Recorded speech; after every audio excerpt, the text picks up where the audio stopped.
All right, here we go. Cincinnati Bengals versus Denver Broncos. Let's see if the Bengals can actually do what it takes. Hold on, let me get this lighting a little better. Okay, is that better? I think that's better. I think that's better. Cincinnati Bengals, let's see if the Bengals can do what they need to do to get to the playoffs this year. It really, really, really would help to beat the Denver Broncos. So let's see. Let me see if I can get some people invited here. Let's see, your channel. Okay, let's see.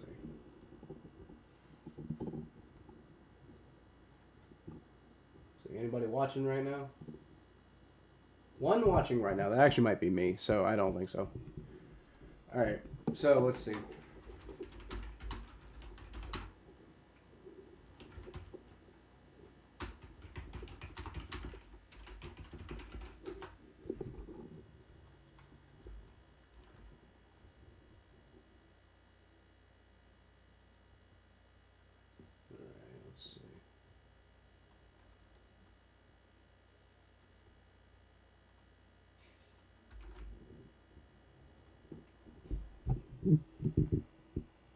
There we go. Put out on Facebook and Twitter. So let's see what we can do here. All right. So the Cincinnati Bengals are 7-6. Denver Broncos are 7-6, and it is going to potentially be a wild one this week because what do the Denver Broncos do well? They run the ball. What do the Cincinnati Bengals do well? At least on defense, they stop the run. So something's got to give here.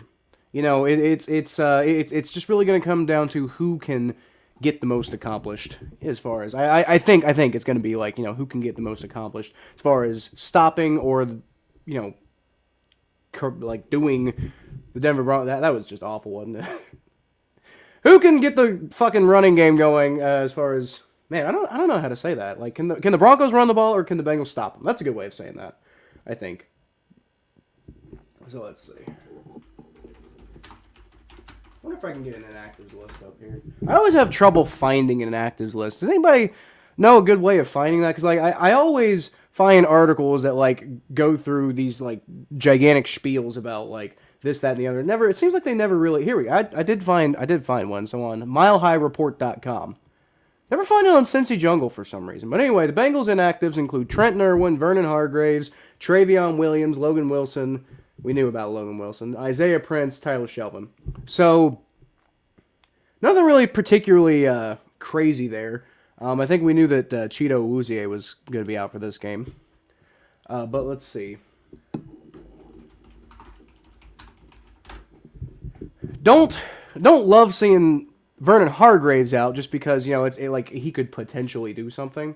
But let's see. Chidobe Awuzie is out. You got Trey Hill and Marcus Baylor who were listed as questionable. And neither of them are out. So that's worth mentioning. Isaiah Prince is out, but I think we already knew that. You got Vernon Hargraves listed as out, Logan Wilson out. Riley Reif is out for possibly the rest of the season. We actually, from what I'm hearing, it sounds like he's probably going to be out for the rest of the season. That's what Zach Taylor, I think, said. Isaiah Prince out, Chidobe Awuzie out. All right, so main thing here is Trey Waynes will be playing.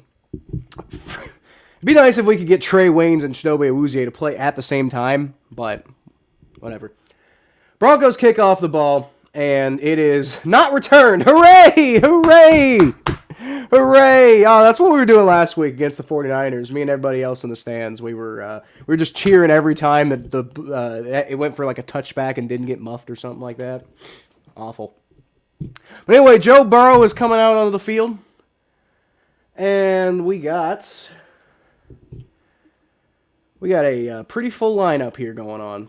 So let's see. Joe Burrow's going to come out in the shotgun formation. He's going to have Joe Mixon, I believe, to his right. And he's going to go ahead and wait around.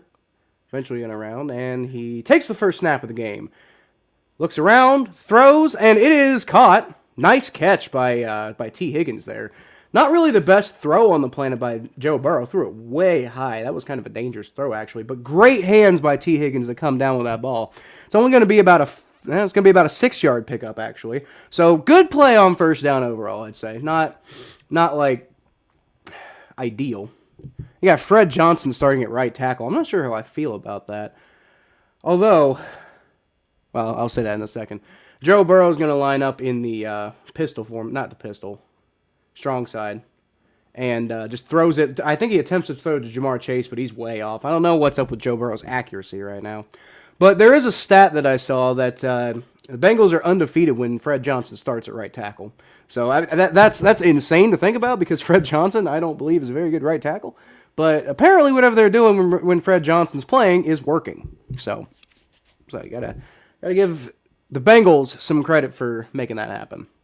But who knows? Maybe Fred Johnson will have a good day. We'll see. We'll see what happens. Joe Burrow is pointing to his head because he's like, I know more than the other team. That's what's going on there. Yeah. Joe Burrow takes the snap. It's kind of a weird snap. Gets it to Tyler Boyd, and it's going to be short. It's going to be 4th down. Looks like they tried to do a little bubble screen there. And there's going to be a flag. What's the flag? Going to be like taunting or something? I don't know. Let's find out what the flag is here. It's going to be. Looks like it's going to be on the Bengals. That's not good. Pass interference on the Bengals? They're calling pass interference? On a screen? On a screen? How do you get pass interference on a screen? And it's going to be declined because, I mean, duh. Yeah, it's obviously going to decline as 4th down. Just, like, don't screw it up or anything like that. But, like, I don't understand. Like, that's the whole point of a screen is you block the guy. I don't know, man. I don't know, man. That was weird. But, I mean, penalties decline, I guess it's not that big of a deal. But Bengals go 3 and out on their first drive. That's not great. Started out good with that 6-yard pass, but, Joe Burrow is looking inaccurate right now. Not digging that. But I'm sure he'll get better. I'm not too worried about it. Now, I will say the one thing, Bengals got the ball first, so they're going to be potentially at a disadvantage if the defense can't come through here. But, like I said earlier, Bengals are really good at stopping the run this year, and that's the main thing the Denver Broncos do. So, I think like we said on the preview episode, could be a defensive slugfest today. So, Teddy Bridgewater and the Denver Broncos are going to come out in shotgun formation to start out, with a running back to his right. And I think that's Melvin Gordon. Yeah, Melvin Gordon. All right, and so throws a short dump off about 4 yards, and it's swallowed up right at about that point. So no yards after the catch, but it is a catch, so, not great. 4 yards every play, that's a first down every drive, so every set of downs. Broncos got rookie Quinn Miners starting, which makes me think, man, like, we took Jackson Carman, and he ain't. I thought he was doing okay. Whatever. All right, Melvin Gordon takes the handoff and gets it up to, it's going to probably be about 3rd and inches on this. Gets about 4.5 yards on the play. But, man, Jackson Carman, I don't know what's going on with him. Like, I thought he was doing all right, and then he just got benched again. And he hasn't even shown up since. Like, is he dealing with an injury or something? There's, like, I mean, like, are they worried about immaturity issues? Because I don't know what the decision going on with that is. Like, makes no sense to me. Teddy Bridgewater's going to line up under center. It's probably going to be a running play here. And it's a quarterback sneak, and they do get it. So Broncos' first drive is starting out a little bit better than the Bengals. Although they are still, backed up to, they're still only going to be on the 21-yard line. So I guess you had a little bit of room to work with. But be nice if the defense could actually go ahead and hold them. Because offense didn't do so good on that first drive. And I'm not expecting a big explosive offensive performance this week because the Broncos defense is really good. But just hoping for a little bit more than that. Teddy Bridgewater yelling some commands out. Under center again. Expecting to see a lot of that today.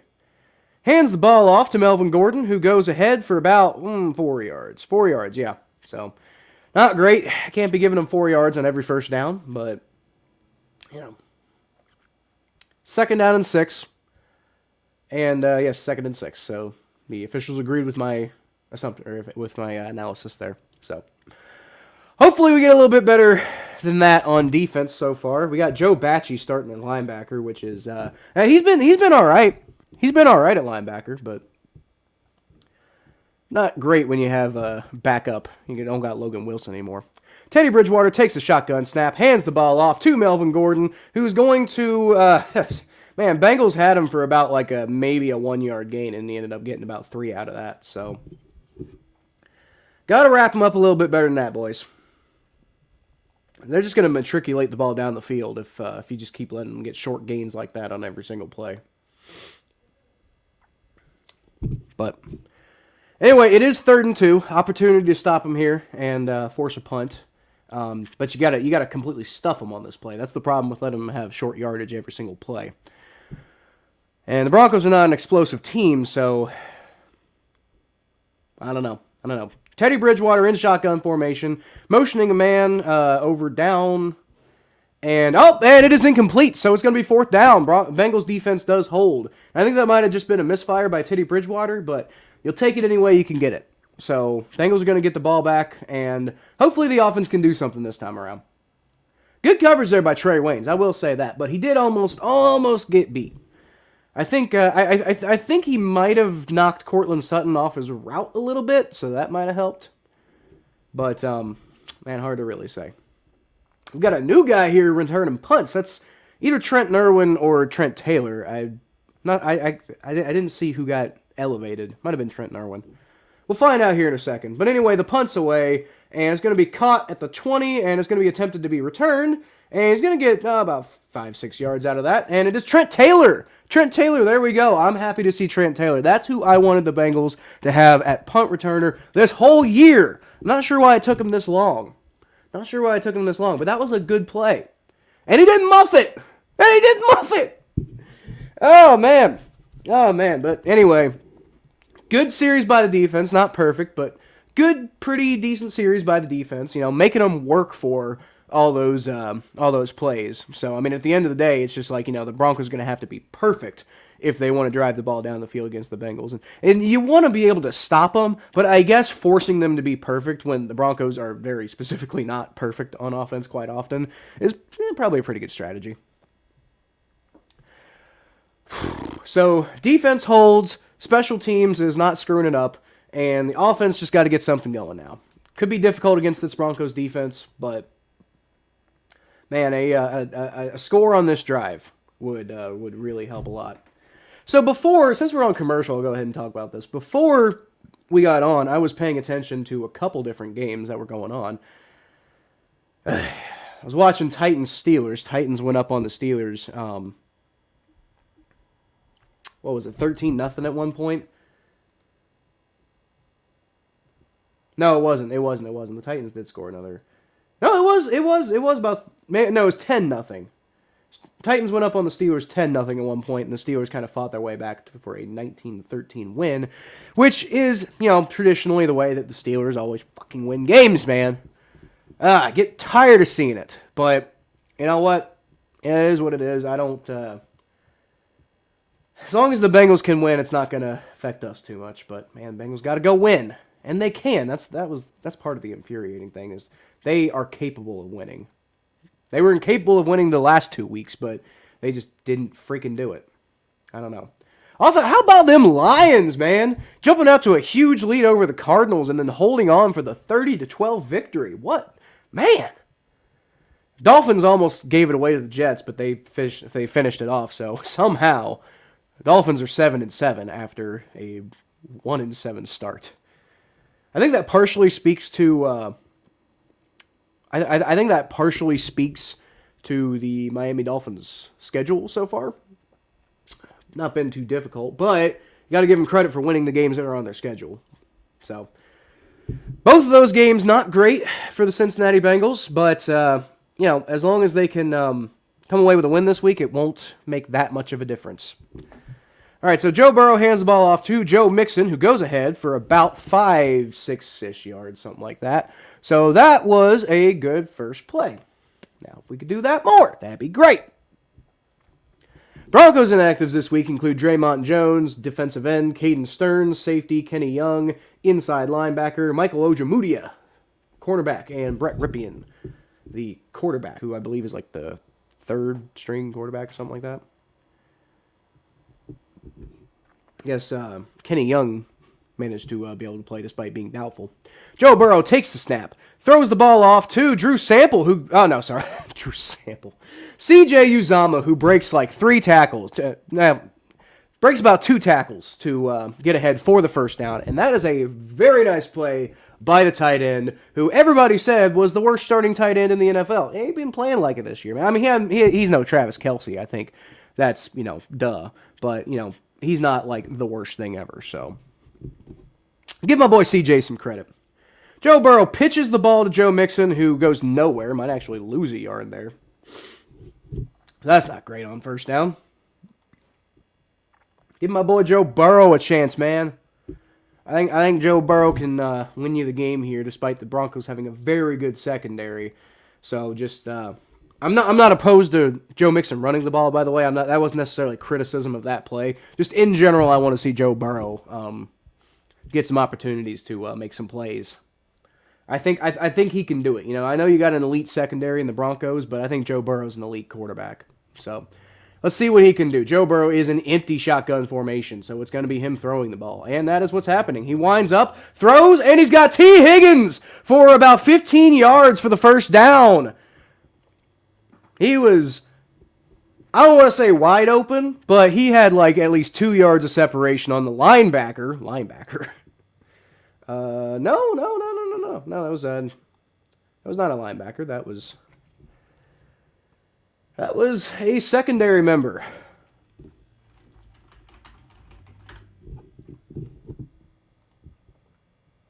And I should probably what I should do? I should just have the roster up for every single game. That way I can tell you. That was Bryce Callahan, by the way, cornerback, who T. Higgins got a couple yards of separation on. Joe Burrow dumps the ball off to Joe Mixon, who gets about 2 yards on the first down play. So, better than nothing. You want to see more than that, but it's better than the first down play of the previous set of downs. So, not terrible there. Not terrible at all.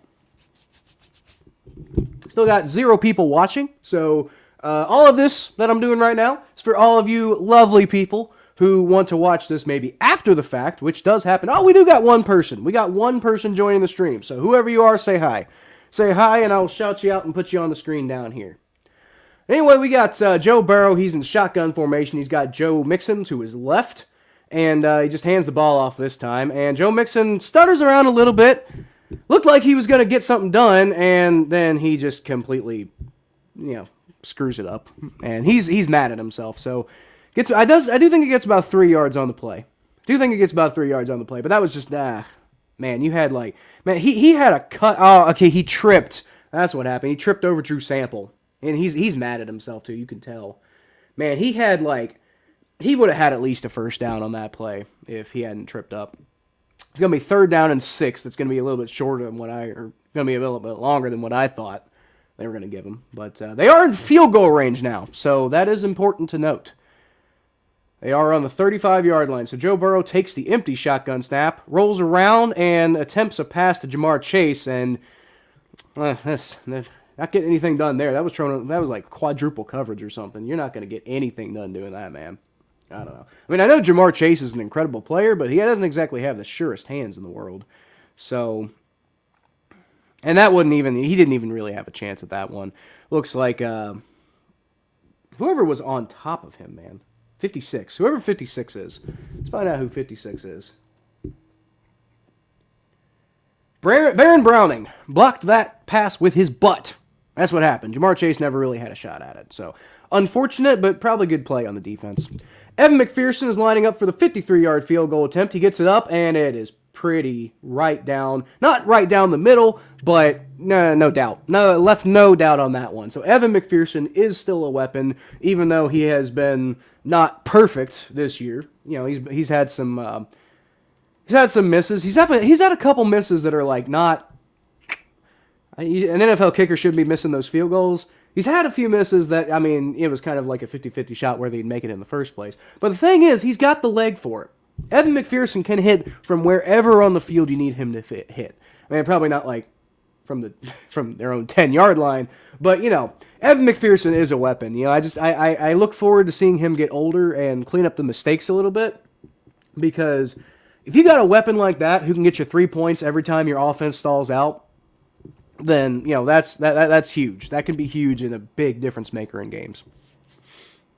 So yeah, man, these other games, like the freaking Steelers game, man, I saw they were losing to the Titans, and I was like, oh yeah, get out of here, Steelers, and just, you know, enjoying their downfall. And what do? They come right back. And actually, once again, it's like, man, you gotta give credit. I will give credit. I'm not gonna be a total irrational hater here. You got to give credit to the Pittsburgh Steelers for taking advantage to an extent. They still didn't do a very good job of this, but still taking advantage of enough of the giveaways that the Tennessee Titans had to come away with a win. You know, like at the end of the day, they did do that, and you do have to give credit to the Steelers for doing that. But, big gigantic but, the Titans just straight up, the Steelers didn't even force a lot of those turnovers. Like Ryan Tannehill just fumbled a snap, and then Anthony Ferkser just completely like yoink, kind of like Jamar Chase against the Jets. Maybe not quite that bad, but, you know, the point is, you know, the Titans had like at least 3 of their 4 turnovers were just completely unforced. And, you know, and again, granted, you know, give credit to the Steelers for, you know, getting some points out of that. Although my other point is the Steelers didn't exactly get a ton of points out of those. I think the Titans are just collapsing as a team. So, rip Titans season. I guess, what does that mean for the playoff picture? Because the Patriots lost too. So I guess that means the Patriots are probably still in control of the number 1 seed. But both of those teams are now only, if the Bengals win, the Bengals are only going to be 1 game behind first place in... Oh, okay, sorry. The Chiefs are 10-4. Chiefs got that. Okay, so Bengals would be 2 games. If they win this game, Bengals would be 2 games out of first place in the AFC. But the fact that they, you know, are only going to be 1 game behind the other 2 AFC teams, or AFC division winners, that would be something else.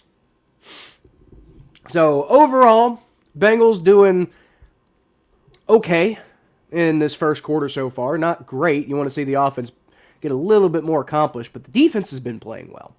And so that's really what you want to see, more of the defense playing well. If the defense can just shut down the Broncos completely, Bengals going to win. You know, at the end of the day, at this point in the season, with the fact that you're 7-6 and just completely squandered that hot 5-2 start you had, at this point in the season, you take whatever you can get. As far as, like, you know, if you get a win, I don't care how you get it. Just go get a win. Teddy Bridgewater takes the snap, fakes the handoff to, I think, Javonte Williams, and that was a terrible throw. I think it might have gotten tipped a little bit, but just ends up going to nowhere. Jesse Bates was the only one who was remotely in the area, and he did not even have even a remote chance of going and getting that one. Would have been nice. Would have been nice if he had freaking intercepted against Jimmy Garoppolo last week. Got my eye on you, Jesse. Unacceptable. Shit happens. That's why you play defense, right? But still. Anyway, Teddy Bridgewater is in shotgun formation, and he's very slowly calling for the snap. Not sure what he's doing. Very sluggishly. Takes the snap, throws, and he's got it complete to Javonte Williams, who's going to get it ahead for about 8 yards, looks like. 7 or 8, depending on where the spot is, but I think they probably give him 8. For what it's worth, I think I give him 8 too. So, you know, if I think that it should be 8 versus 7, then the refs will probably agree, and they do. It is 3rd and 2. So you got a 3rd down opportunity to hold him to 4 here. Water. All right, Teddy Bridgewater in shotgun formation, and he hands the ball off to Javonte Williams, who gets first down. Well, maybe not. His Javonte Williams' like shoulder Well, okay, they're giving it to him. I don't know about that, though, because, like, Javonte Williams himself got ahead, but, like, the ball was behind him. So that's my thing. Like, did the ball... Yeah, like, I don't know if the ball... I don't know if that was a first down. Like, his head got over the line, but did the ball get over the line? I don't know. It's probably too close to call. Yeah, they're not going to challenge it. So, Teddy Bridgewater running for his life and just throws a pass into the Broncos sideline. So, just getting rid of the ball. It looked like it was kind of dangerous, but it was far enough out of bounds that it got out of the way. So, live to fight another day. Live to fight another day. So, anybody who ends up watching, if you hear this part, I know there's 0 people watching right now, but anybody who ends up watching, feel free to leave a comment, and I will put you up down here over top of all my lovely predictions and self-promotions and stuff like that. Quite like this.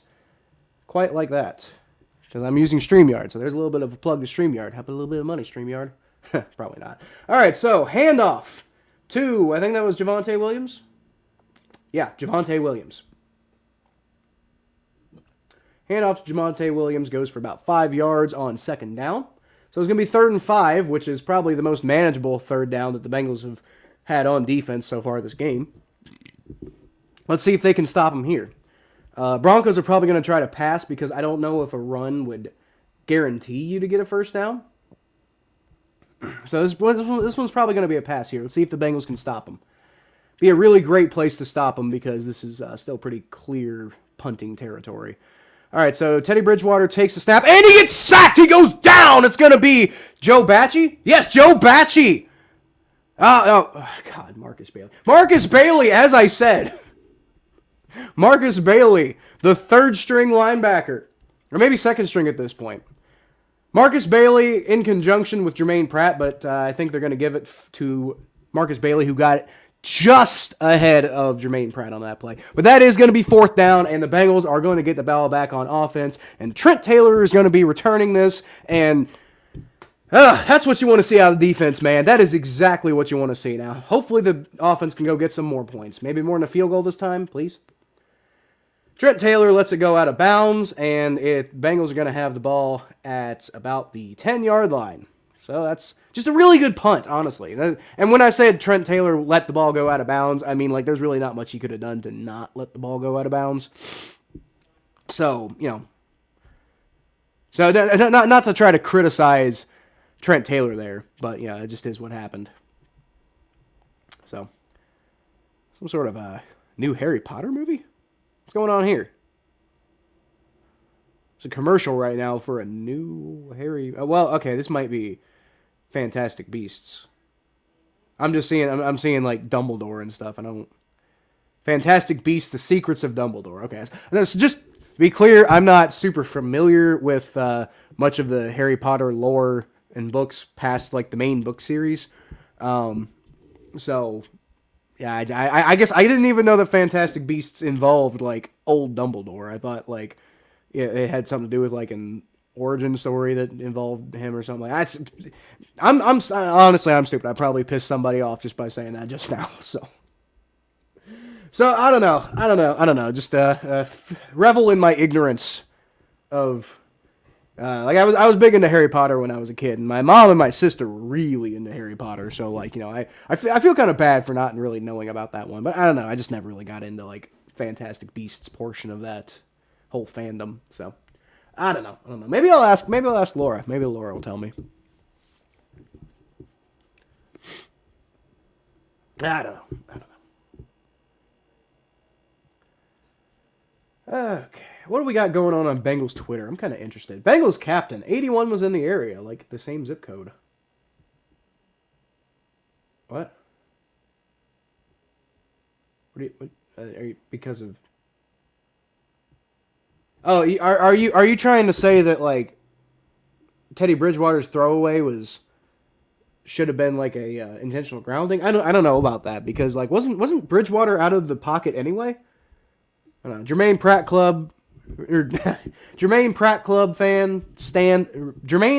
fan club. I know how to speak English. Jermaine Pratt fan club, stand up by PFF Andrew Russell. So I will stand up for that. Jermaine Pratt fan club. I've been a big fan of him. I remember after he got out to kind of a slow start in his career, felt like I was the only one who was supporting him. But man, I'm gonna retweet that actually. Retweet, yes. Zim Hude. We'll get to Zim Hude here in a second.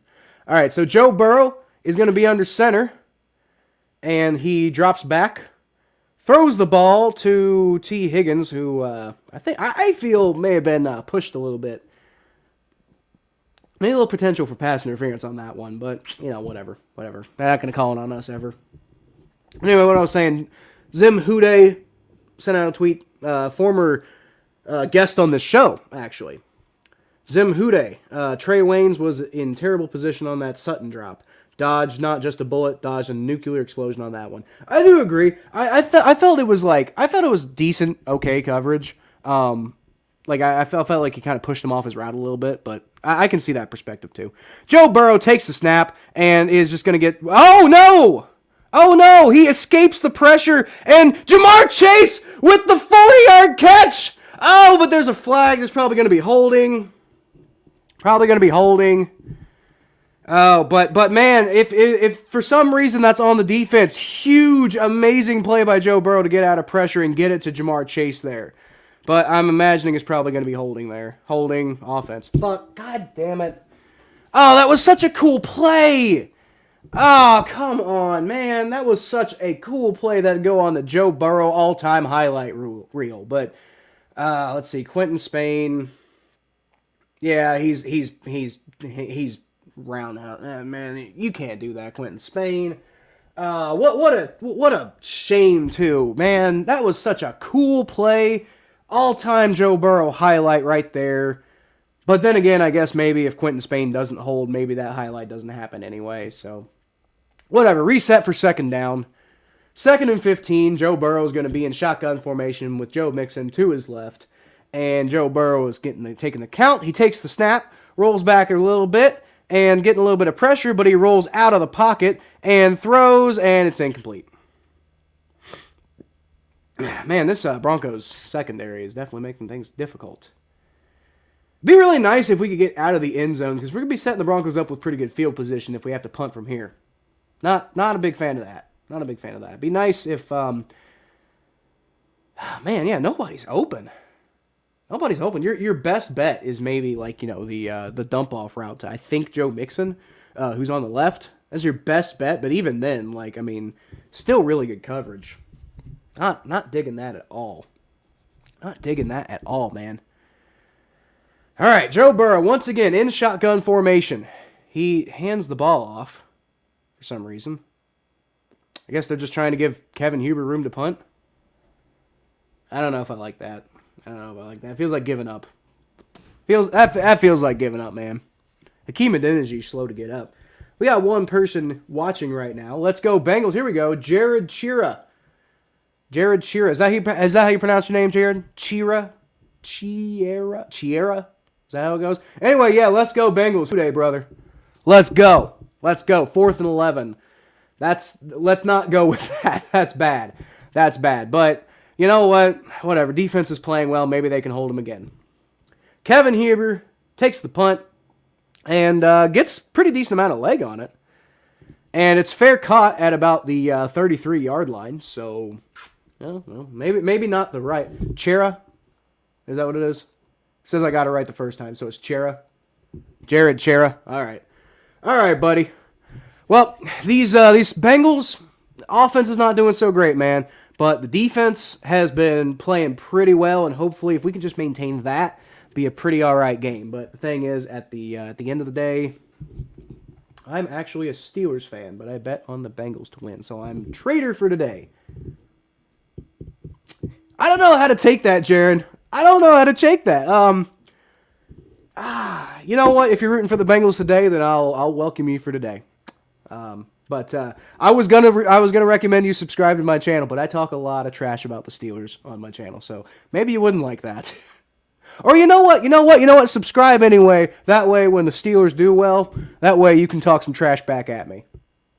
I don't know. Anybody's welcome on my channel, man. I just, Steelers. But, whatever. Y'all won today. Got to give you credit for taking advantage of those turnovers. Like, I cannot believe that Tennessee gave away the ball that much. But man, tell you what, the Steelers absolutely did everything they could with that. So, I think Jared just left. So, no, maybe not. Pittsburgh's so bad, but somehow they won. Yeah, see, that's the thing, man. Like, that's what they do. That's what they've done forever. It's just like it seems like that's how they win so many games. Is they just like they have these massive. That's how they beat the Cardinals in the Super Bowl, right? Just like this. You thought that they lost, and then there's just this massive miracle at the end of the game where like James Harrison's returning touchdowns and. You'll be back. Okay. So James Harrison's returning touchdowns, interceptions, and then what was that guy's name? The number Mike, was it Mike Wallace? Was it Mike Wallace who made that amazing catch? Or was that God, who was that? Who was that? What? Scissors. I don't have any scissors in here. No.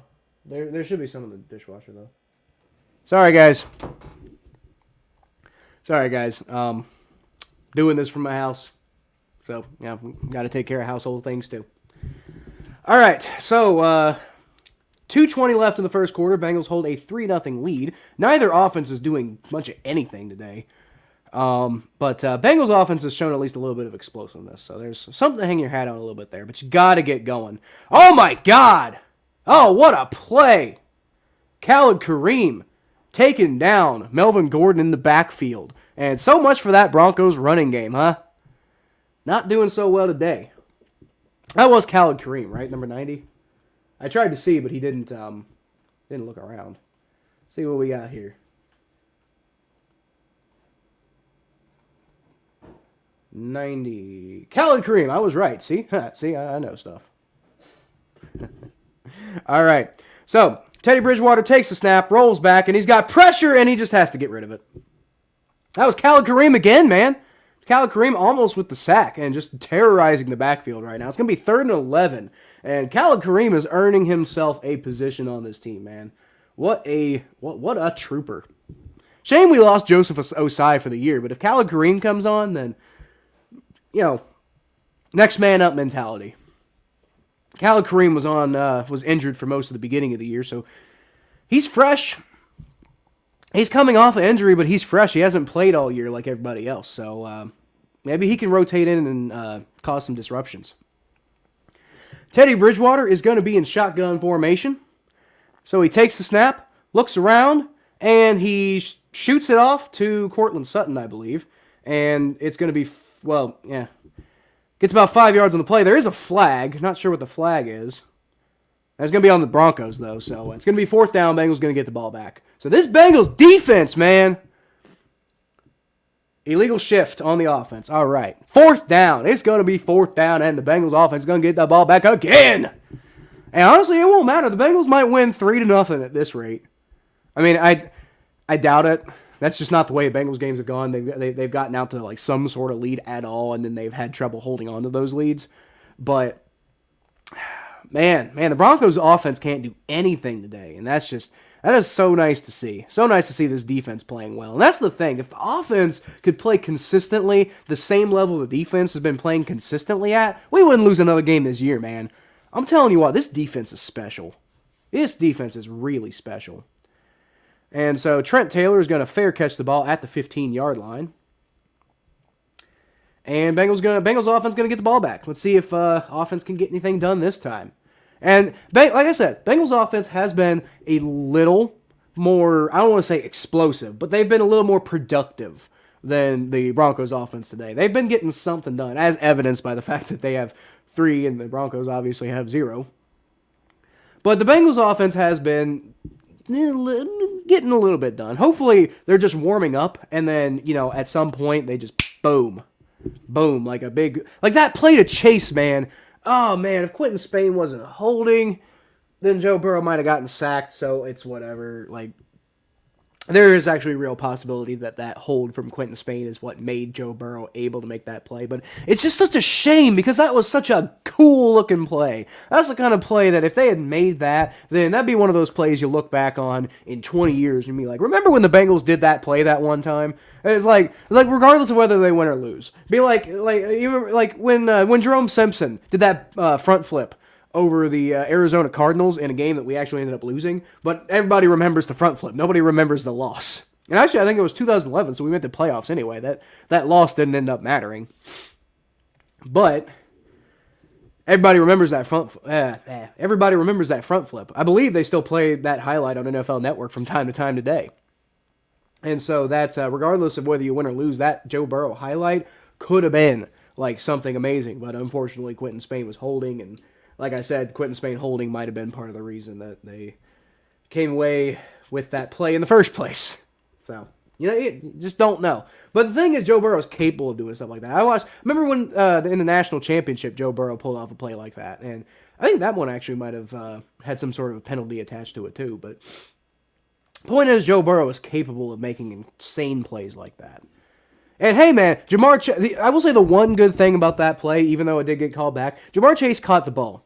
So we know that today has pretty significant potential of not being one of those days where Jamar Chase is just dropping everything all day. So if you can get him open again like that, then perhaps Jamar Chase can go make some sort of big explosive play. And honestly, like a few explosive plays here and there today might be the difference in this game because honestly, I don't see either offense really doing a whole lot today.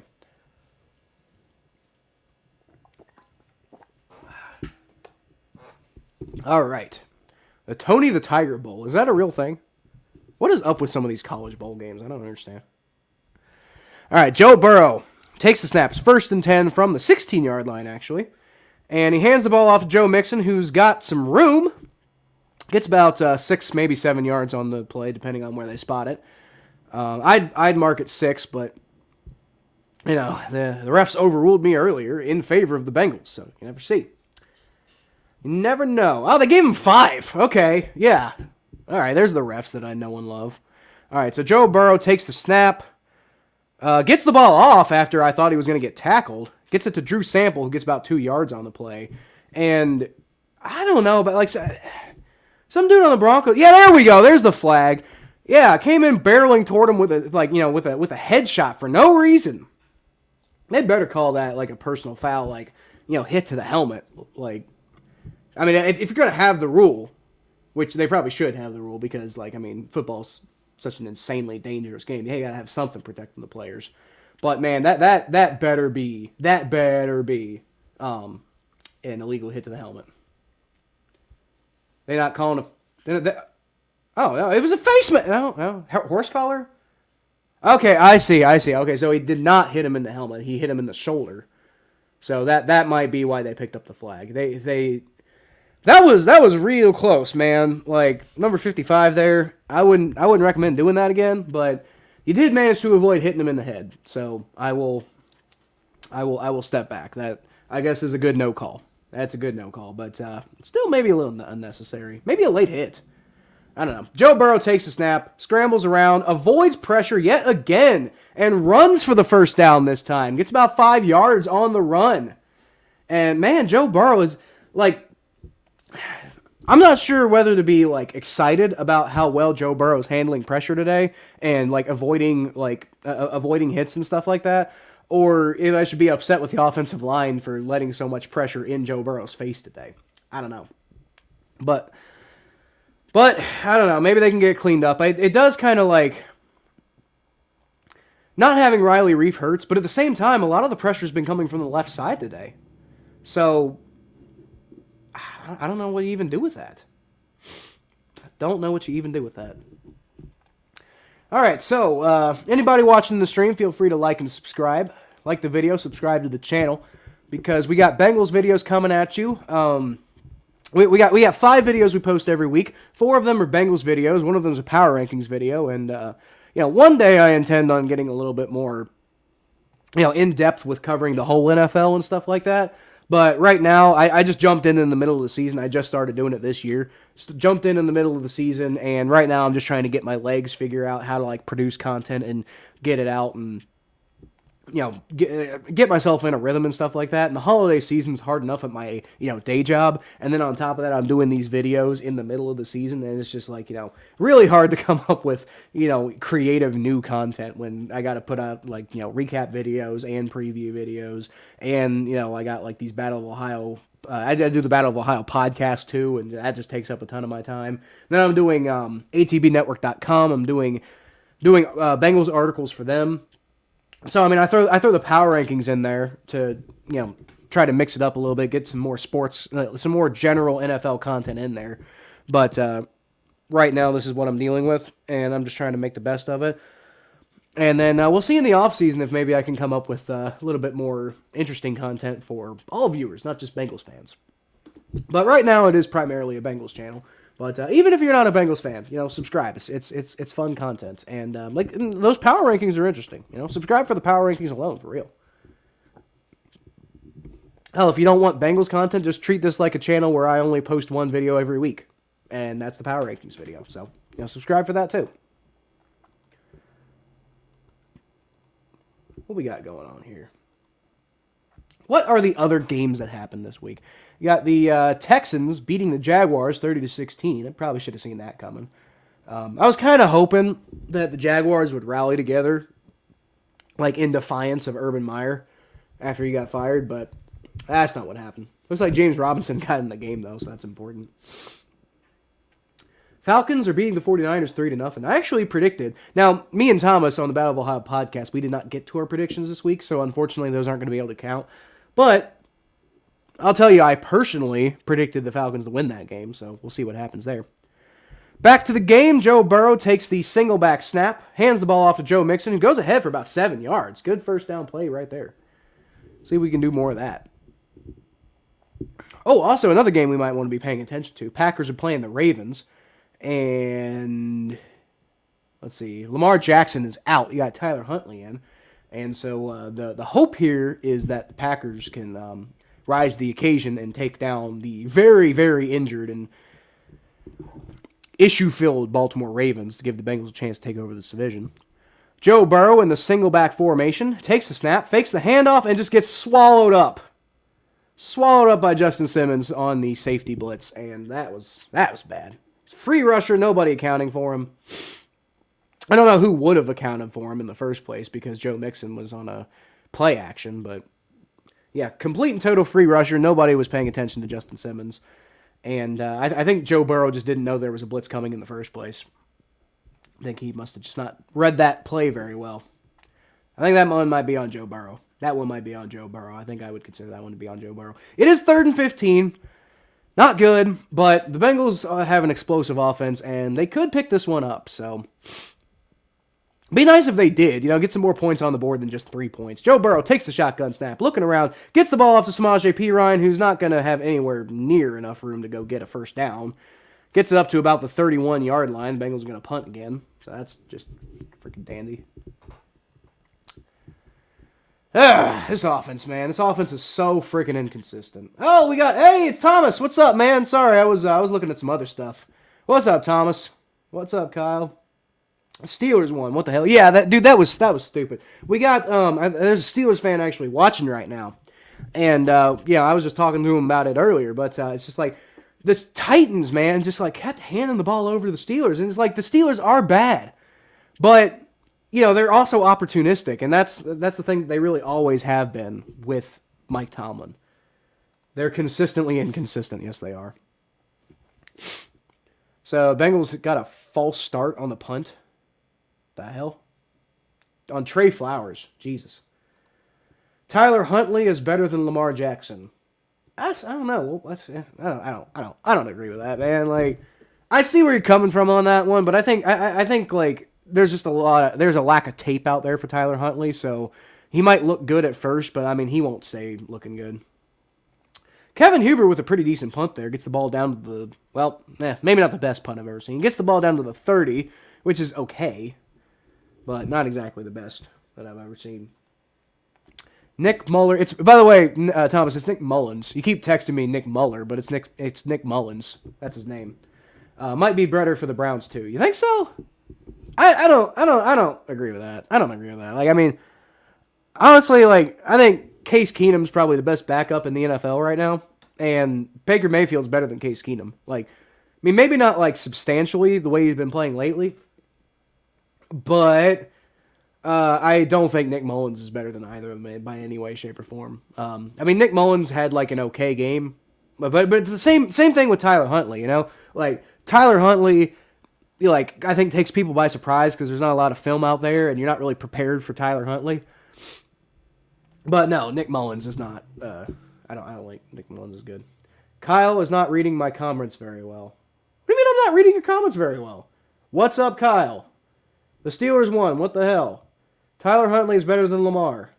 Nick Muller, which is not the way that you spell that, might be better for the Browns too. I'm reading your comments fine.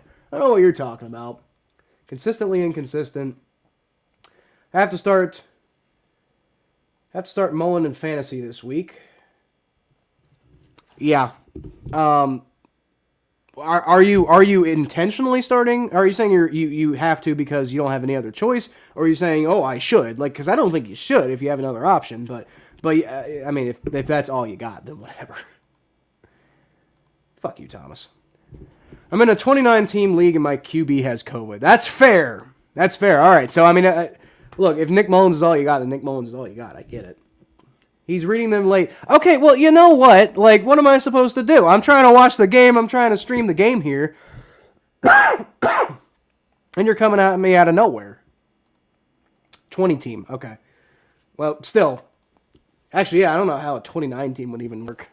29 team game would even work. Like, that would just be really difficult. But yeah, 20 team league still. Like, I mean, was there really nobody better than Nick Mullins though available? Like, I don't know. I just like, I wouldn't, like, from a fantasy perspective, I'm not saying like the Browns can't win with Nick Mullins this week. I'm saying I would not trust Nick Mullins at all in fantasy for any reason, unless that's like literally the only option you have. If in which case, you know, Godspeed. But I would not intentionally start Nick Mullins for any reason. Spider-Man or Batman? Spider-Man. Clearly, no question. Spider-Man. I don't like Batman. He's not. I mean, I think Batman's a great character. I don't think he's really much of a superhero. Teddy Bridgewater takes the snap, runs around a little bit, and he was past the line of scrimmage. He gets the ball off to Noah Fant, and it's like a 15-yard run, but he was past the line of scrimmage when he threw. That should be an illegal forward pass. Dude, what the hell? He was past the line of scrimmage. What are we doing? What are we doing? Yeah, he was way past the line of scrimmage. What are we doing? What kind of joke is this? Are we challenging it? Oh my God, we better challenge that shit. Are you fucking kidding me? What a joke. What an absolute fucking joke. Nick Mullins is going to go off tomorrow. That's not. No, he's not. I'm sorry, Thomas. No, he's not. Other quarterback was Mike Glennon. Mike Glennon. Oh, God. Who does Mike Glennon play for? Mike Glennon plays for the Giants. Oh, man. Okay, so, like, tripping on a 2019 league. Fuck you, Thomas. Fuck you, Thomas. Yeah, the Giants, man. That's not much better. That's really not much better of an option. I get it. I almost would I would almost rather go with Mike Glennon actually though, because like here's the thing about Nick Mullins. I'm not saying he's horrible and he's going to be awful, he's going to throw a bunch of interceptions or whatever, but I do think the Browns are going to pretty heavily lean on the running game this week. So that's part of why I don't really, from a fantasy perspective, I don't think Nick Mullins is going to really do that great. I would almost rather put Mike Glennon in, honestly. But, you know, honestly, at that point, it is kind of a toss-up. You take who you can get at that point. He's on the Giants. He has 0 touchdowns and 3 interceptions. I know, but I don't think that Nick Mullins is going to get much opportunity to do a lot this week. I mean, how many wide receivers are out? You got Jarvis Landry. He's out. Isn't like David Njoku out or something like that too? You know, he's down so many weapons, and the Browns are such a great running team in the first place. it just seems to me like, I mean, yeah, maybe there's a little bit more like risk factor going with Mike Glennon, but like I just don't think you're gonna get anything done. And I mean, this is playoff week, right? So I mean, like, and especially if you're on a 20-team league, playoffs are already happening. You're gonna lose in the playoffs. If you're starting Nick Mullins, I guarantee you that you have a chance. I think like a slightly higher chance, or of. Well, at least a slightly higher risk reward factor going on there if you play Mike Glennon over Nick Mullins. But I mean, that's just my opinion. Take it for what you will.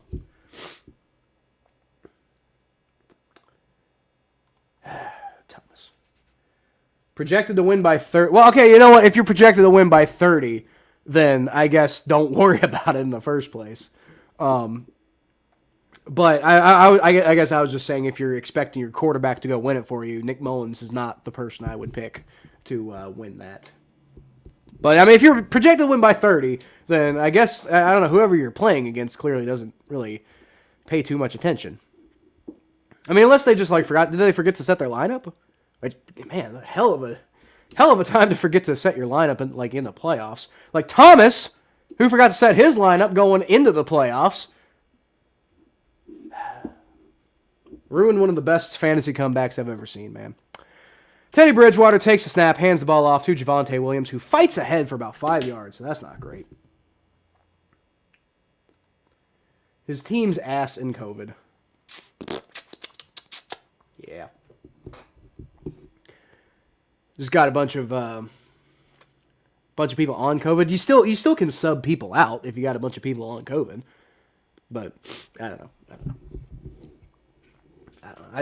That's insane, honestly. All right, Javonte Williams in the backfield. You got Teddy Bridgewater in the shotgun formation, takes a snap, fakes the handoff, throws it up, and what a play there by Eli Apple, knocking the ball out of his hands for a clean defensed pass. Sorry, guys, I got allergies. Allergies been killing me this week. But anyway, Eli Apple with, he has been playing some insanely great coverage. Like, he was terrible to start the season, but he's really been coming on lately. Eli Apple, I am officially standing up on my pedestal and apologizing to you, my sir. What a great, how he's just been playing great, man. All right, Broncos 3rd and 5 on the 35, so that's not great. But anyway, Teddy Bridgewater takes a shotgun snap, and he's got a man in his face, and wow, Trey Hendrickson with the great pass coverage.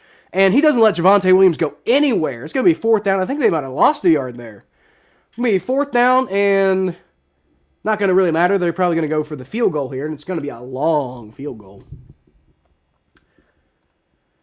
I don't know if you know, but the Browns are getting players back. I know they're getting some players back, but I don't know how many players they're getting back. That's the thing. That's why I said I don't know, because I saw the inactives list, but I don't know who's going to be inactive and who's not going to be inactive for Monday. That's a big key thing. It's like who gets back on Monday and who doesn't.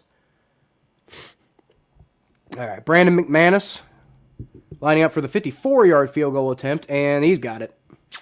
He's got it. It's Mile High Stadium. You're going to make long field goals in this stadium. It's just going to happen. And if anybody's going to make them, it's going to be the Broncos kicker. So, game's tied up 3-3. Neither offense can really get anything done. But something's going to have to break at some point, man. Jared, winner of my league gets $400, so nobody forgets to set their lineups. So you just had one guy who had like no chance in hell. I know. I'm in a money league right now too, and I actually forgot to set my lineup one week. I don't know I think the prize is $100, not $400. But I forgot to set my lineup in a money league. But I'm in the playoffs now, so it ended up not affecting me too hard. Also, Njoku and Donovan Jones are both playing.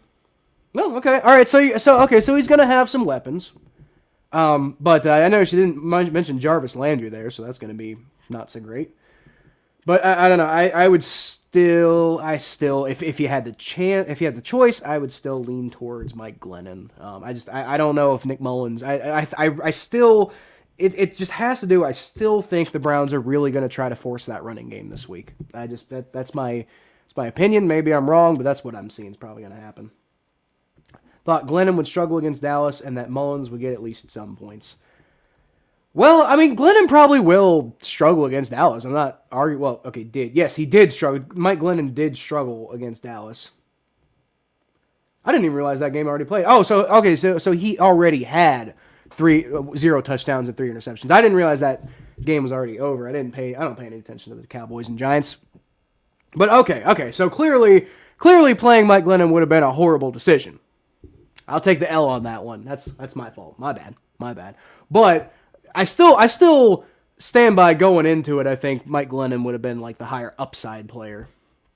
But obviously, you know, here's the thing. I was not saying that Mike Glennon is going to be good or anything like that. Three interceptions and no touchdowns. That's quite a possibility. Joe Burrow takes the snap, single back to Joe Mixon, hands the ball off, and he goes ahead for about 6 yards. Going to have the ball at about the 30-yard line. That was a good play.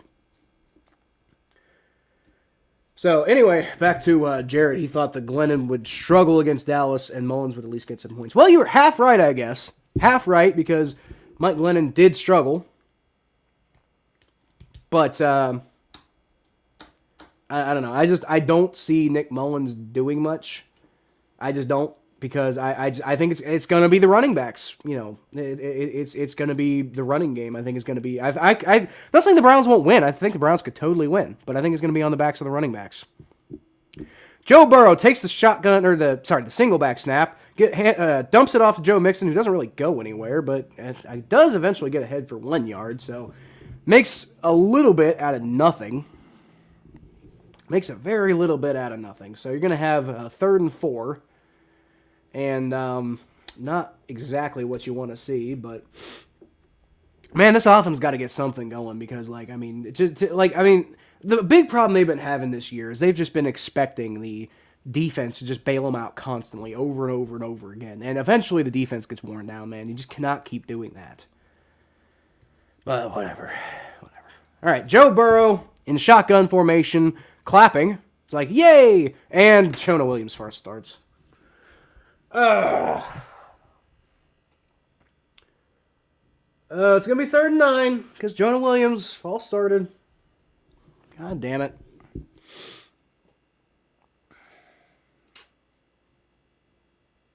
Not what you want to see, man. I think he might have been reacting to Bradley Chubb a little bit, but that's not okay. You can't react. You gotta know when the snap count is and know exactly when to go. You can't pay attention to what anybody else is doing other than like maybe where they're going on the field. Joe Burrow takes the shotgun snap this time. He's got time, throws it to CJ Uzomah, who fights ahead, but he's gonna be about a yard short. All right, whatever. I mean that was a good play call. It just didn't quite. Actually, I don't know. Not exactly my favorite decision to throw it only 5 yards when you need 9 yards, but CJ Uzomah's been good about fighting for yards, so I don't know. You take the risk. It didn't pay off this time. It's not the worst play call I've ever seen before, so whatever. Bengals lining up in punting formation yet again. And, man, if you like defensive games, this is the game for you. Hey, what did me and... What did we name that character? Steven? Oh, get the ball down at the 3-yard line. Stanley Morgan, nice. You can't field a punt, but you can go catch a punt, like as the punting team. Can't field a punt, but you can go stop a punt. So whatever. Chubb. That's right, Tom. That's what I'm saying. Like you're getting mad at me for saying that Nick Mullins isn't going to have a good game. That's because I think Chubb's going to have a good game. I don't think that they're going to trust Mullins. I think they realize that they're down to their practice squad quarterback and they're going to rely on the running game. Nick Chubb's I think he's going to have a big game, and I think that's going to hurt Nick Mullins' potential for big fantasy production. That's my perspective on that one. So, all right. Well, Bengals offense still can't get anything going, but at least the defense is playing well. But then again, I say that every week, and we end up losing. So, all right. Packers and Ravens are tied 7-7. That's not great. What happened there? How'd the Ravens get a touchdown? against that Packers defense, which has been playing so well lately. That's the problem. That's the problem. Packers defense has been playing so well lately. Tyler Huntley's 9 for 12. Touchdown, no interceptions. So Tyler Huntley's been playing pretty well. You got to give him credit for that. Let's see. They just they started at the 8-yard line and still got a touchdown.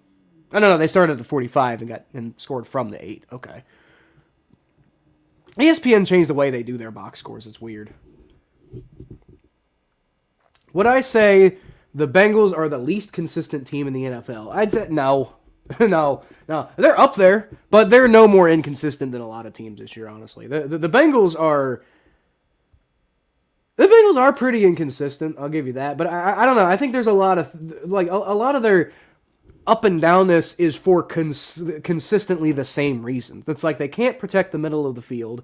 The offense is consistently relying on the defense to bail them out, and it's like sometimes the defense can get it done, sometimes they can't. Maybe that's a little inconsistent, but honestly, you can't expect a defense to just be lights out consistently 100% of the time in the NFL the way it is today. I think the Bengals' problem is they're young and they make a bunch of dumb mistakes.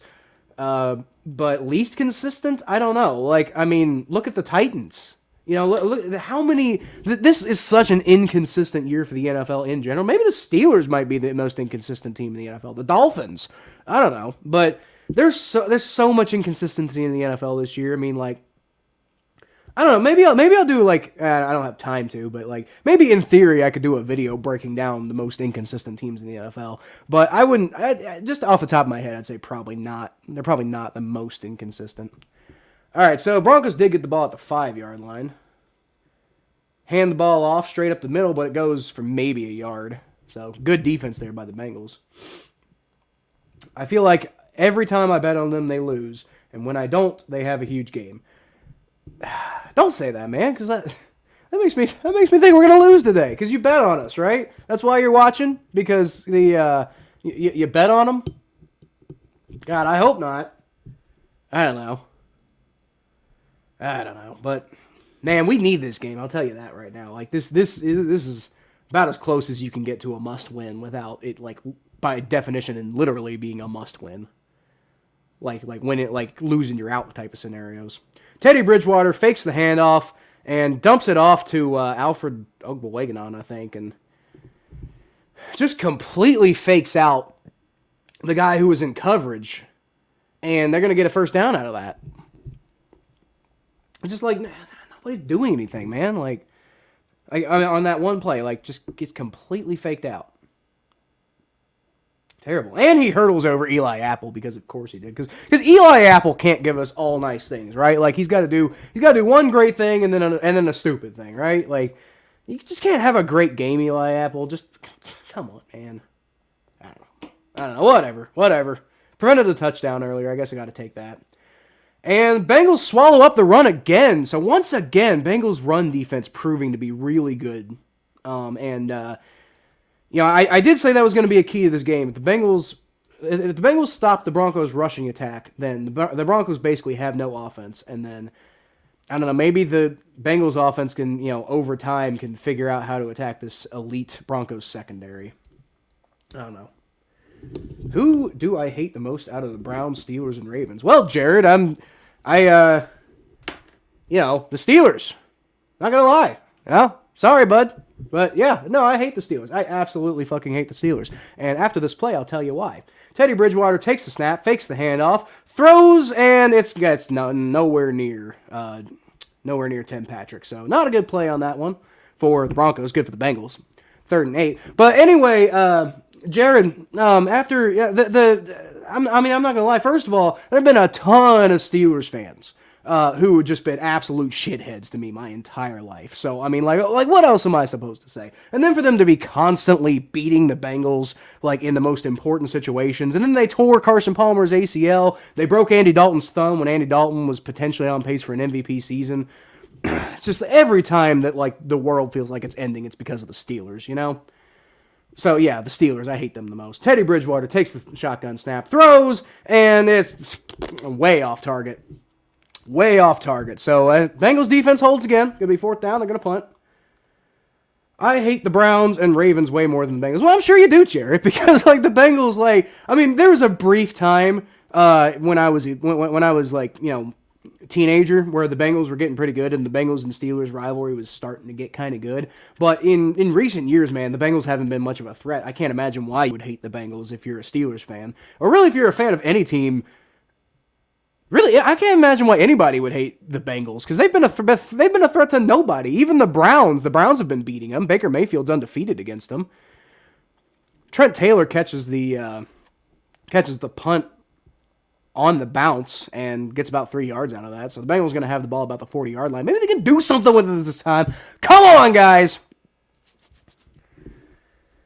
But yeah, man, I can't imagine why for any reason anybody would hate the Bengals. Like they just haven't done anything to like be warranted of hate. Honestly, the fact that I said I hate the Steelers the most, that right there, you should take that as a compliment because I'm saying that the Steelers have done so well and gotten in our way so many times that I hate them. You know, like I don't know. I hate the Steelers though.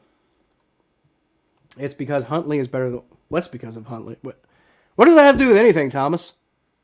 Huntley is better than Lamar. Is that why he hates the Ravens?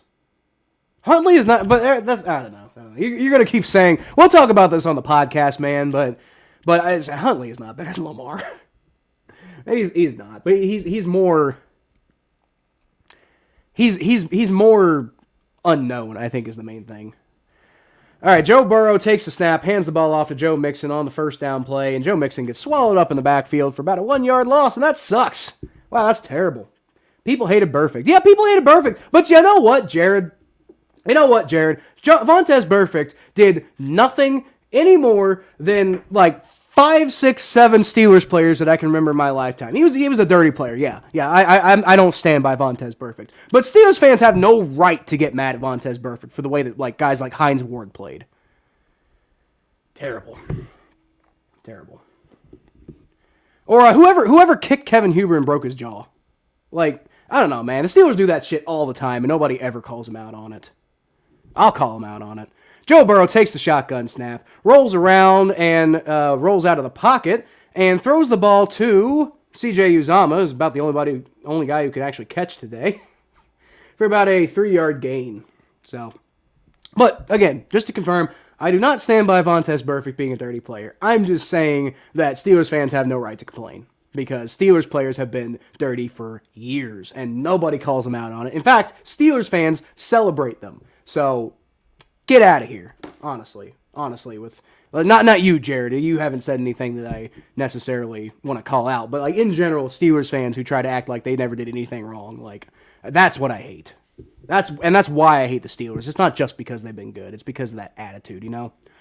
Joe Burrow takes the empty shotgun snap. He rolls around and got pressure all over him. And he just takes the sack, and it's going to be 4th down and going to punt the ball right back to the Broncos because why not? Because we can't do anything on offense today, you know? Like, who cares? We don't need to play defense. We do need to play defense. We don't need to play offense. We don't need to get the ball to anybody. Fred Johnson's getting worked, man. Like, oh my God, how are we undefeated when he's playing? Because he's awful. Get him out of there. Put Deontay Smith in. Please put Deontay Smith in. Terrible. Oh, Jared. Yes, it's a snooze fest. It's okay. Depending on your perspective. Kevin Huber punts the ball. And, that takes a nice bounce. Ooh, that was a really good punt. Gets it to about the 14-yard line. That trotted the sideline, too. I thought that might have gone even farther. But, are they calling that the 9? They might be calling that the 9. But anyway, Jared, snooze fest. Yes. Yes, sort of, depending on your perspective. If I might be crazy here. I think that defensive games are kind of fun. I'm not gonna lie. It's weird, but like I think defensive games are interesting because I like seeing. I like offensive games are flashy and interesting like that, but it really depends on your perspective. This could go down to the wire, and that would be interesting. All right, so you got Teddy Bridgewater in shotgun formation, hands the ball off, and is going to go ahead for maybe two. I'd call it 1, but they might call it 2. And that was Javonte Williams on the run, by the way. Thomas is laughing. So, ha ha ha ha. Ha ha ha ha. Ha ha ha, Thomas. Ha ha ha. Okay. Unfortunately, I will not be able to stream the Browns game because it will be on a Monday, and Mondays have been terrible for me lately. At work, by the way. 2nd and 9. Teddy Bridgewater in shotgun formation. How much you want to bet he hands the ball off again here? That just seems like the Broncos' game plan. And, yep, he hands the ball off. And the Bengals swallowed up once again. And he got a few more yards on that play. He got about 2 yards. It's going to be 3rd down and 7, I believe. So, Bengals defense playing extremely well today. If the Bengals come away with a win this week, then you're going to have to give it entirely because of the defense. Unless the offense explodes in the second half, which honestly they're kind of want to do this year. The offense has been amazing at times, but those times are all in the second half. They gave him 3 yards on that, so I don't agree with that, but whatever. 3rd and 6. Defense has been playing well enough that, I don't know. I think they can hold them on this 3 and 6. Can't imagine you're running the ball again, though, on this play because the running game just has not been working for the Broncos. They're trying to make it happen, and it's just not working. So, somebody call a timeout? I think somebody called a timeout. Well, I guess we'll see.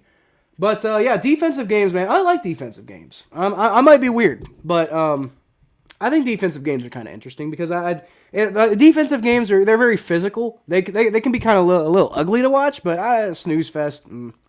I don't know. There's not big high flying big massive catches and stuff, but I don't know. I think they're kind of interesting. I'm so happy the Patriots lost. I hate them so much, especially Mac Jones.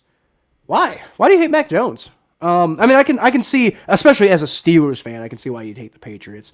I don't personally have any problem with the Patriots. I've never had a problem with the Patriots. I didn't have any problem with them winning a bunch of Super Bowls because, I'm not going to lie, put the Steelers in their place with their whole, we got 6 rings crap. And then, the Patriots did it within, a decade and a half. And then Tom Brady by himself got more. So, again, I can see why a Steelers fan would hate the Patriots. But I'm just glad it's not like the Steelers or the Cowboys or the 49ers winning Super Bowls in dynasty fashion, It's like, man, finally a team I don't hate. But why do you hate Mac Jones? I mean, are you one of those people who felt like he did the dirty play with the ankle twisting thing? Because I don't know, I kind of buy his explanation on that one. I honestly buy the fact that he thought the guy had the ball, and it's like, well, how can you possibly think he had the ball where the ball was going? It's like, I mean, yeah, but when you're in the heat of the moment and he's a rookie and man, you might be a little dense too. I don't know, but I don't necessarily think that was a dirty play. I think he just thought that the way when you see him grab the guy's ankle, he clearly thinks that the guy's got the ball, and yeah, he twists, but at that point, that's the only way that he could potentially bring that guy down. If that guy's got the ball, he needs to go down. That's the only way you're going to get him down from that angle. That's the only point of leverage you have. And then maybe a little, I don't know. I didn't think that was that bad. But why do you hate Mac Jones? He's so overrated and built like a Lego? How are you built like a Lego? What does that even mean? Whatever. I don't think he's overrated either. I think he's the best rookie quarterback. It doesn't mean he's great, but he's better than the other rookie quarterbacks, so I don't know. Thomas, I'll get to your comment here in a second, but Teddy Bridgewater's in shotgun formation, and BJ Hill, neutral zone infraction. God damn it. Fucking shit. Thomas, I hate the Steelers because go Browns. Yeah. I hate the Steelers because go Bengals, but I also hate the Steelers for all the reasons I mentioned. Neutral zone infraction. Yep, on BJ Hill. Why not? Because people on Twitter thinks he's the next Tom Brady when he's really a trash can. Well, I mean, honestly, man, was Tom Brady that much better than a trash can for half of his early career? I mean, Tom Brady's the GOAT, but mostly because of his mentality and his ability to just stay relevant and win Super Bowls despite the odds. But that's the thing about Mac Jones. Mac Jones is basically doing the same stuff that Tom Brady did. I don't think he's a trash can. I think he's decent. I don't think he's like high class or anything like that, but I think he's all right, and that's important. Bengals give up the first down because B.J. Hill can't pay attention. Terrible. But yeah, I don't know. I mean, if you hate Mac Jones, that's fine. You're allowed to hate Mac Jones. I don't see why. Like, other than like maybe hating the Patriots and hating Mac Jones as a result, that's fair. But I don't know. Joe Bachie brings down Javonte Williams on the short pass play for about 2 yards. Gonna set the Broncos up on 2nd and 8. Maybe to 2nd and 9, I don't know. Or maybe 2nd and 7 because, it's going to be 2nd and 7 because, it's always the thing I don't want. Teddy Bridgewater's got Noah Fant wide open. Nobody's covering him. That's because Bengals can't cover tight ends. That's just how the Bengals operate. They got this great defense that just cannot cover tight ends. Von Bell out there looking like an idiot again.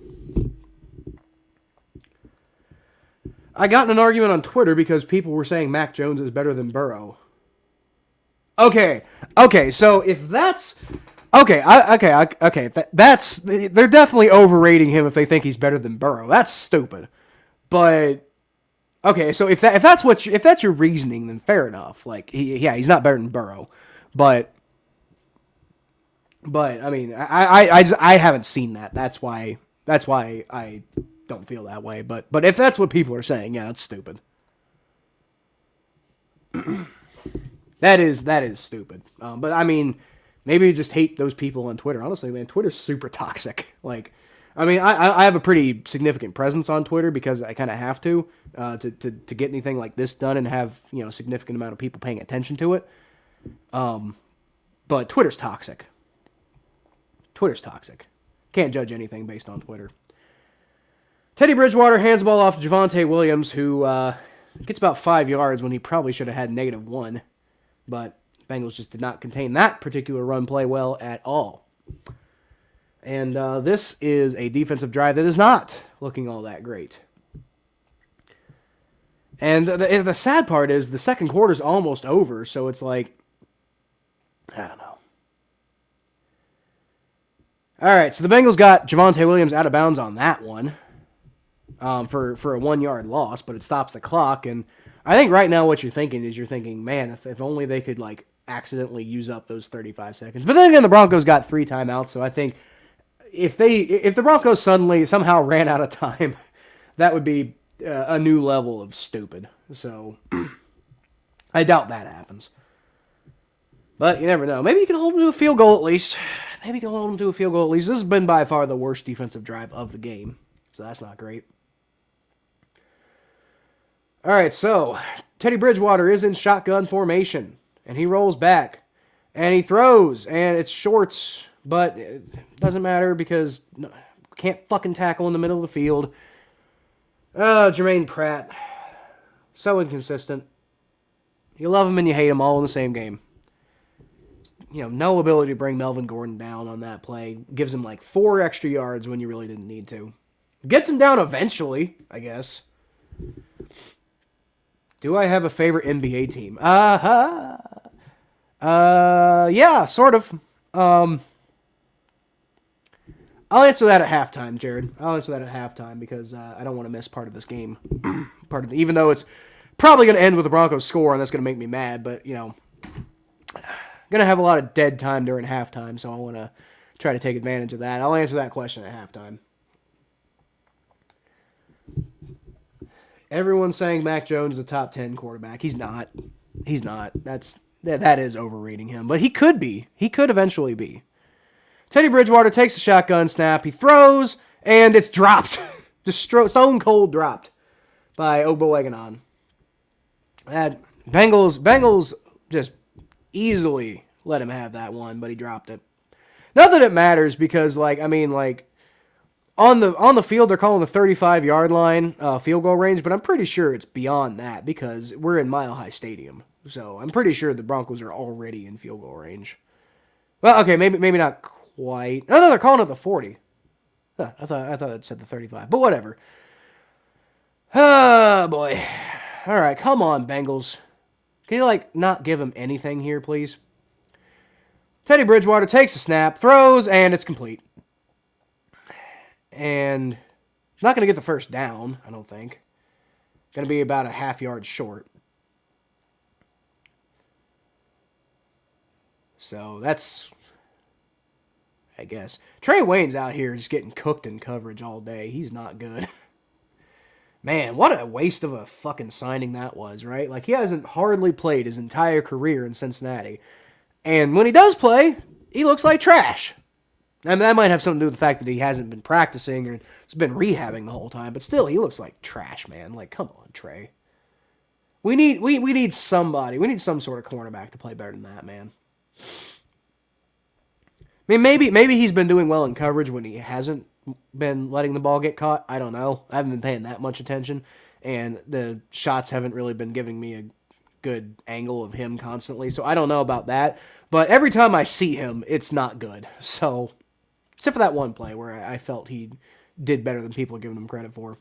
Teddy Bridgewater takes a shotgun snap, throws, and oh, man. Throws it right to Trey Waynes, who, in Trey Waynes' defense, like, didn't get turned, or like wasn't looking at the ball, so might have been difficult. But I mean, here's the thing: if you knew where the ball was, could have made an interception there. Could have at least gotten out of halftime without allowing any points. But whatever. They held him to fourth down. So probably gonna take the field goal here. It's gonna be 6-3 at halftime, and got the whole game in front of you, Bengals. But man, you got to get some sort of offense going. That's the thing. And the Broncos are going to get the ball. And he missed it! Oh, no! Oh, Brandon McManus missed the field goal in Mile High Stadium. Oh, what? He just completely shanked it, too. Like, he didn't even, wasn't even close. Like, he just shanked it, man. I mean, it was close. Like, I wouldn't hit that. Like, that's closer than I would get it. But, I mean, for his standards, that wasn't even close. Man. Oh, that's good, man. We just dodged a bullet right there. It's going to be 3-3, and the Broncos are going to get the ball at halftime. But Bengals are going to get the ball on offense with 9 seconds left. They'll probably kneel the ball out here, which I don't know. Joe Burrow's in shotgun formation. Broncos are taking the timeout, I guess, to make them think about it. I don't know, but Bengals do have a timeout, so in theory, if you get a big play here, because you're on the 35-yard line, in theory, if you can get like a 50-yard pass, then you're in field goal range, and if you can do that in less than 9 seconds, then you can kick a field goal and take a halftime lead. That would be cool. I wouldn't necessarily count on it, but that'd be cool. You know what? What if Evan McPherson hits like a 65-yard field goal?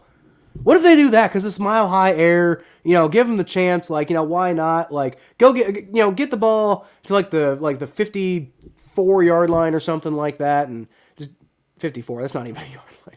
Get the ball to like the 45-yard line and just get out of bounds, and then just attempt a field goal. Why not? Joe Burrow throws, and it's caught by Tyler Boyd. Timeout right now. Timeout. There we go. It's going to be a timeout immediately, and Evan McPherson is going to attempt a long field goal. Very long field goal, but he can make it. He's got the leg, and it's Mile High air, so that's even better. Question is about the accuracy, but his long field goal attempts have all been super accurate. It's the issues he's had have mostly been in like mid-range field goals, which is not great, but I believe that Evan McPherson can make this field goal. Let's see if he can do it. What would the distance be on this one? 58 yards. So this would be a franchise record for the Cincinnati Bengals. Beat the all-time record of 58 or 57. This one's 58. Beat the all-time record for long field goal for Cincinnati Bengals with a 58-yard attempt, beating the 57-yard attempt. I forget who set that record. Might find out at halftime if he makes the field goal. Let's find out. Can he do it? Takes a snap, and he goes, and it's on point, and does he get it? And he got it! He got it! Evan McPherson with the all-time Bengals record of 58 yards for a field goal. I'm getting all hyped up for a long field goal, and the game's like, I feel I shouldn't be getting that hyped up over a field goal, but whatever. I'll take it, man. Evan McPherson with the 58-yard field goal when I thought the Broncos were going to take the lead, and instead their kicker misses it, and our guy makes it. We go into halftime with the Bengals taking a 6-3 lead. There we go. All right, so let me catch up with some of this stuff.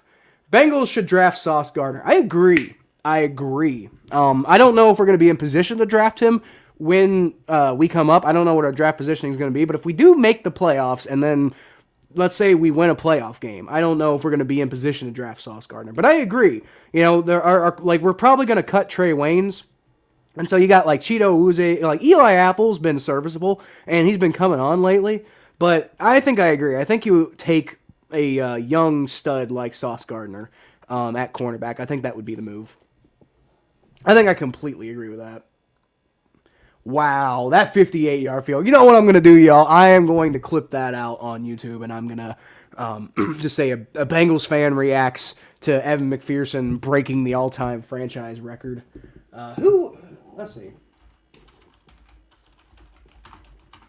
Bengals all-time longest field goal. Randy, what?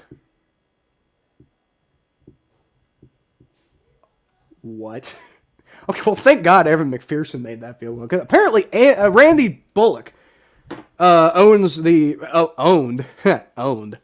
Randy Bullock apparently owned the all-time longest field goal in Bengals history with 57 yards. I don't know how Randy Bullock, of all people, held that record, but thank God Evan McPherson owns it now with 58. Thank God Evan McPherson owns that record with 58. I'm going to tweet that out, too.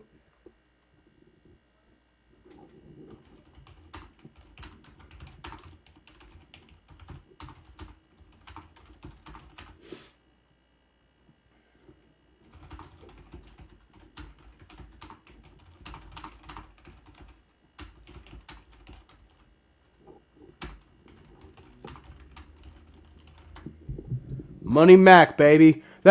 Money Mac was not my pick, but Evan McPherson was asked which nickname he likes the best, and that's not really how nicknames work. But I don't know. That one was kind of catching on anyway, and he said he liked it, so I don't know. I'll give it to him. Let's call him Money Mac.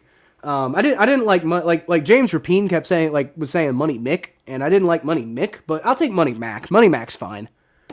So Money Mac with the 58-yard field goal, all-time longest in Bengals history, and of course it happened at Mile High. That, I figure that. Jared, was I happy with the Jamar Chase pick last year when it happened? Yes, I was. Jared. I was actually team Pitts myself. You can go back to the Battle of Ohio podcast. Both me and Thomas were talking about it. We both thought the Bengals should draft Kyle Pitts if available. Kyle Pitts was not available when the Bengals picked, and so the next logical step after that was Jamar Chase. I did not think that Penny Sewell would be the right choice because I just thought there was so much offensive line depth in this year's draft, and I wasn't totally in love with the Jackson Carman pick. I felt like there were other guys who were available. It looks like Quinn Miners, by the way, would have been a fine pick instead of Jackson Carman. There were other guys available, but I don't know, man. I don't know. But yes, just Jamar Chase by himself, yes, I think Jamar Chase was the correct pick. That was mine. And, okay, so to answer your question from earlier, Jared, my favorite NBA team. Give me a second. Oh. To be clear, when it comes to basketball, this is the only team I really care about. That's the only basketball team I really care about. But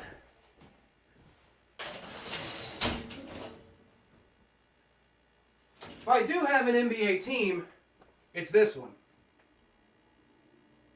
Unfortunately, they don't exist, right? Unfortunately, my favorite NBA team... Shut that door.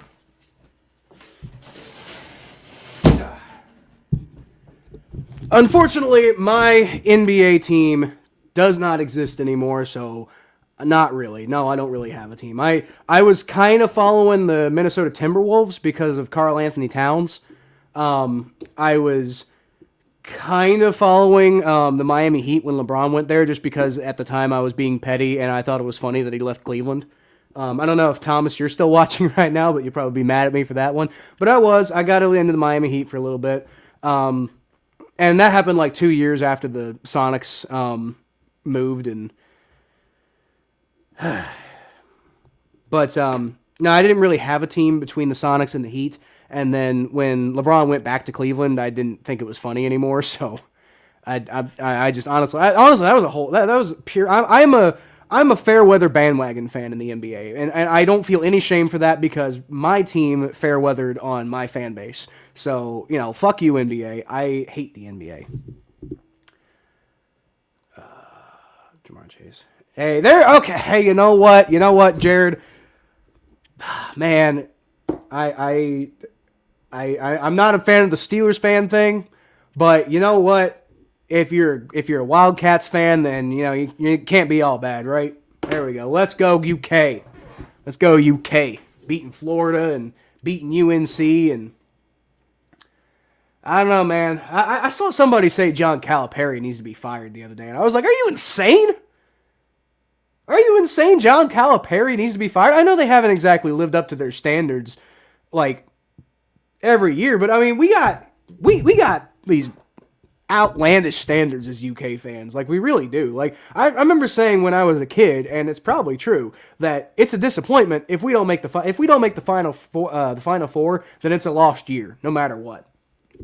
So if they don't make the Final Four, it's a lost year no matter what. And that's just the mentality that you kind of gain as a Kentucky fan because we've won so many damn championships. And I mean, if that's the mentality, I feel like if that's the mentality that Steelers fans had, like being like holding your own team to high standards, which quite a few of them do. I wouldn't have any problem with them acting like they're a 6-time Super Bowl champion team. I wouldn't have any problem with that. It's when you act shitty to my team about it. That's what I don't like, man. But the Wildcats, I don't get why. I don't know. I saw somebody say they should fire John Calipari, and I mean, maybe I don't follow that as closely as I follow NFL football, but it just doesn't make any sense to me. Like, he won a championship, and they're competitive every year. Like, I don't know. My mom's family's from Kentucky. I love them, and Murray State. Murray State. I recognize that name. I don't know anything about Murray State, though. Let's see. Murray State. Murray, Kentucky. Well, my dad's from, I think, originally born in Lexington, and then grew up in Georgetown, Kentucky. So, obviously, like, I'm from Cincinnati, but the reason I'm a Kentucky fan is because my family's, I come from a long line of Kentucky fans. And then my dad actually went to college at Morehead State. So I got a little bit of a soft spot for Morehead State, but it's not quite the same thing because Morehead's just not good. Have you noticed we haven't been getting the top recruits anymore? No, I haven't, honestly, because like I said, I don't I feel like I hear about them getting top recruits from time to time, though. But I haven't really noticed that much because, like I said, like I'm like a Bengals super fan, like, right? Like, I'm really into like the NFL and stuff like that, and I even have a little bit of a knowledge, even though I like college basketball better than college football. I probably have more of a knowledge about college football just because I'm so into the NFL, right?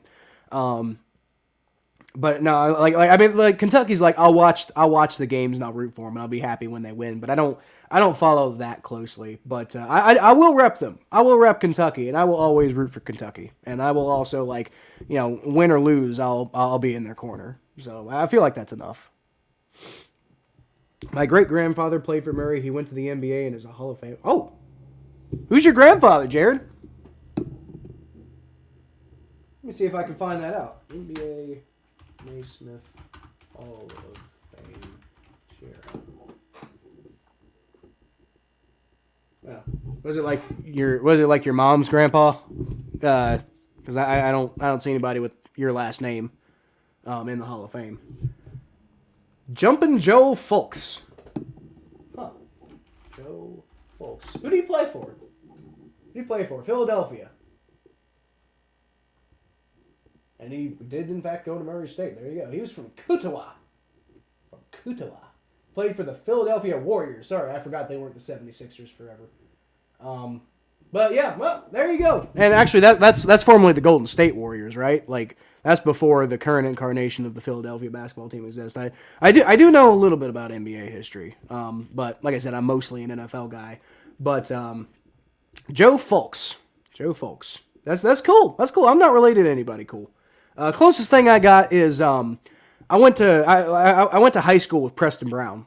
That's the closest thing I got, and he didn't even do anything in the NFL. Like, I mean, he had a pretty good start with the Bills as a draft pick. But then he ended up signing with the Bengals, and he was terrible with us. And then he went to Jacksonville, he went to Oakland, and he didn't do anything for either of them. So I don't think he's even playing anymore. But yeah, I went to high school with that guy. But other than that, I don't got anybody in my family who was a professional athlete or anything like that. Mom's stepdad. Yeah, so that would be why. So both, I was both correct and incorrect. Like I was correct that it's like kind of like your mom's grandpa, but like step grandpa or your mom's dad, but you're a grandpa, but you're step grandpa. So you know that would explain that. Grandma's stepdad. Wow. Oh, okay. So like 3 generations ago. Wow. No, that's still cool as hell, man. Jumpin' Joe Fulks. Never heard of him before, but he is in fact in the Hall of Fame. That's cool, man. That's cool, man. I'm not related to anybody cool. Not related to anybody cool at all. I mean, I like my family. I'm not saying I don't like my family. I'm just saying none of them have done anything like famous. I'm related to Charlemagne.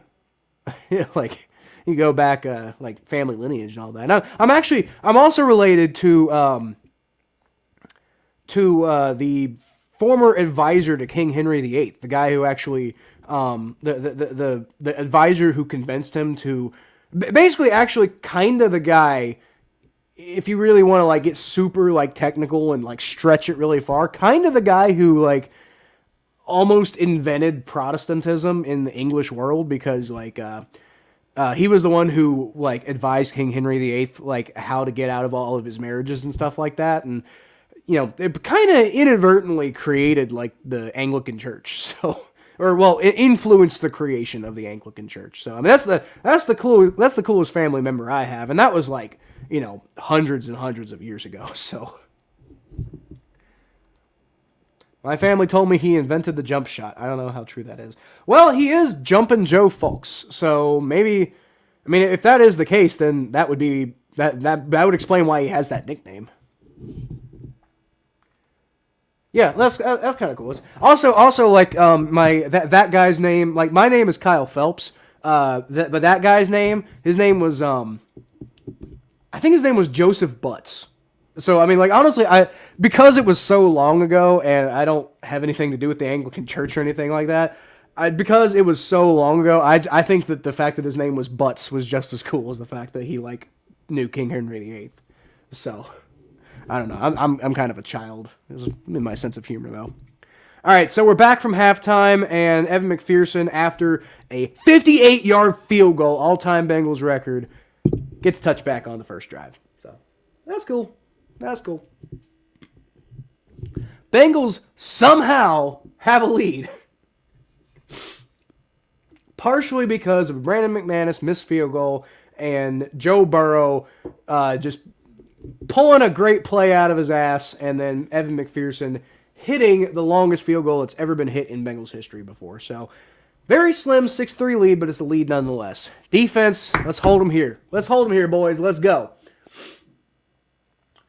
Teddy Bridgewater is motioning a man to his left and hands the ball off to Melvin Gordon, who gets it about 7 yards in the place. Not a great play there. Whose ball? It is the Broncos' ball. It is the Broncos' ball, Jared. Broncos got the ball. And that was not a good first drive, or not a good first play.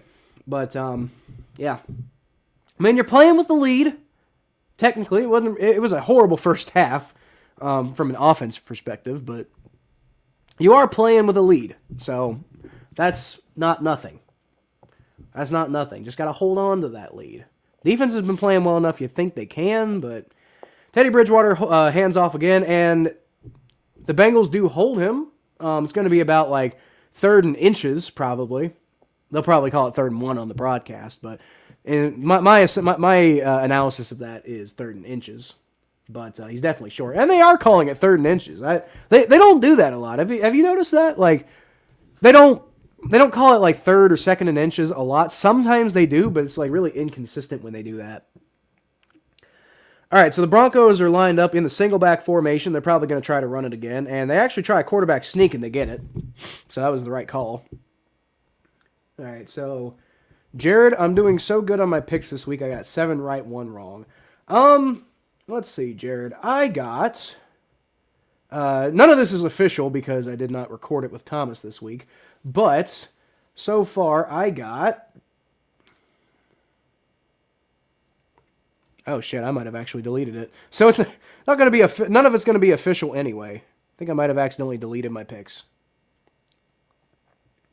Oh well. Let's see. I do remember I picked the Chargers game wrong. Oh, hold on. Teddy Bridgewater takes a snap, and he gets sacked! Trey Hendrickson combined with Larry Ogunjobi. I think Larry Ogunjobi initiated it, and then Trey Hendrickson finished him off. That was a great play on first down there. Get him for about a 7-yard loss, I want to say. About a 7-yard loss. Maybe 8, because he went backwards at one point. But they might give him forward progress. Great play there, though, by the pass rush. When you can get home with 4 guys, you got to love to see that. 2nd and 20, so they backed them up a lot farther than I thought. All right, so it's going to be 2nd and 20. Teddy Bridgewater's in shotgun formation. They got the ball at the 21-yard line, and he just overthrows nobody in the area. So it's going to be 3rd and 20, and hopefully the Bengals can hold him to 4th down here. It'd be kind of terrible if they couldn't. But let's see. I know I got I predicted the Chargers would beat the Chiefs, so I already got that one wrong. I did predict the Colts would beat the Patriots, though, so I got that one right. So I'm 1-1 there. I think I picked the Jets over the Dolphins, though, so that was bad.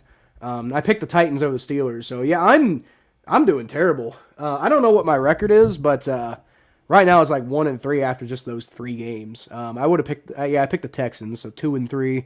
Teddy Bridgewater takes the snap. Scrambles around. Bengals get some pressure, but nobody gets home. But Teddy Bridgewater has to dump it off short, and Bengals going to hold him to 4th down. So that's great. So Bills beat the Panthers. I think that evens me up to 3-3. Lions beat the Cardinals. I did not predict that. So I'm assuming that's probably the one you got wrong, Jared. So that would put me at 3-4. And then Cowboys beat the Giants. I predicted that. So I'm sitting at 4-4 right now. Not horrible, I'm even at 500, but kind of glad that me and Thomas didn't forget. We actively chose not to record predictions this week because we both got fucked at work. So kind of glad because I've not been doing so well in my predictions this week. All right, so Broncos punt the ball away, and it's going to be a touchback. Fantastic. Yep, yeah. I don't think anybody saw the Lions beating the Cardinals. That's insane, man. I actually do. I do power rankings. I mentioned this earlier in the stream, but I do power rankings, which I'll put out on this channel. That'll be up on should be Tuesday, if not, unless work screws me again, then it might be Wednesday. But man, the power rankings are gonna get shook the hell up because of that. Like the Titans lost and the Cardinals lost and. I don't even know what to make of the NFL right now. What's going on with the Packers and Ravens? 14-14 at halftime. So, come on, Aaron. Need Aaron Rodgers to put that game away because if the Ravens lose and the Bengals win, actually I think we need help from the Browns and Ravens this week. But so far Lamar Jackson, both of the starting quarterbacks of those teams are out, so got a pretty good chance to take over the division this week. But the Packers actually have to help us out and win that game. Looks like Green Bay after a bit of a slow start. Green Bay's been kind of, piling it on.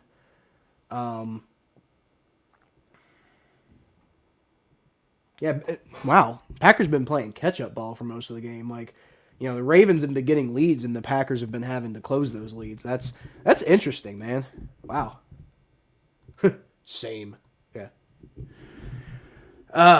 Man. Okay, so anyway, back to what I was talking about. My power rankings are going to go haywire this week. I don't even know what's going to happen. Like, my number one team was the Patriots.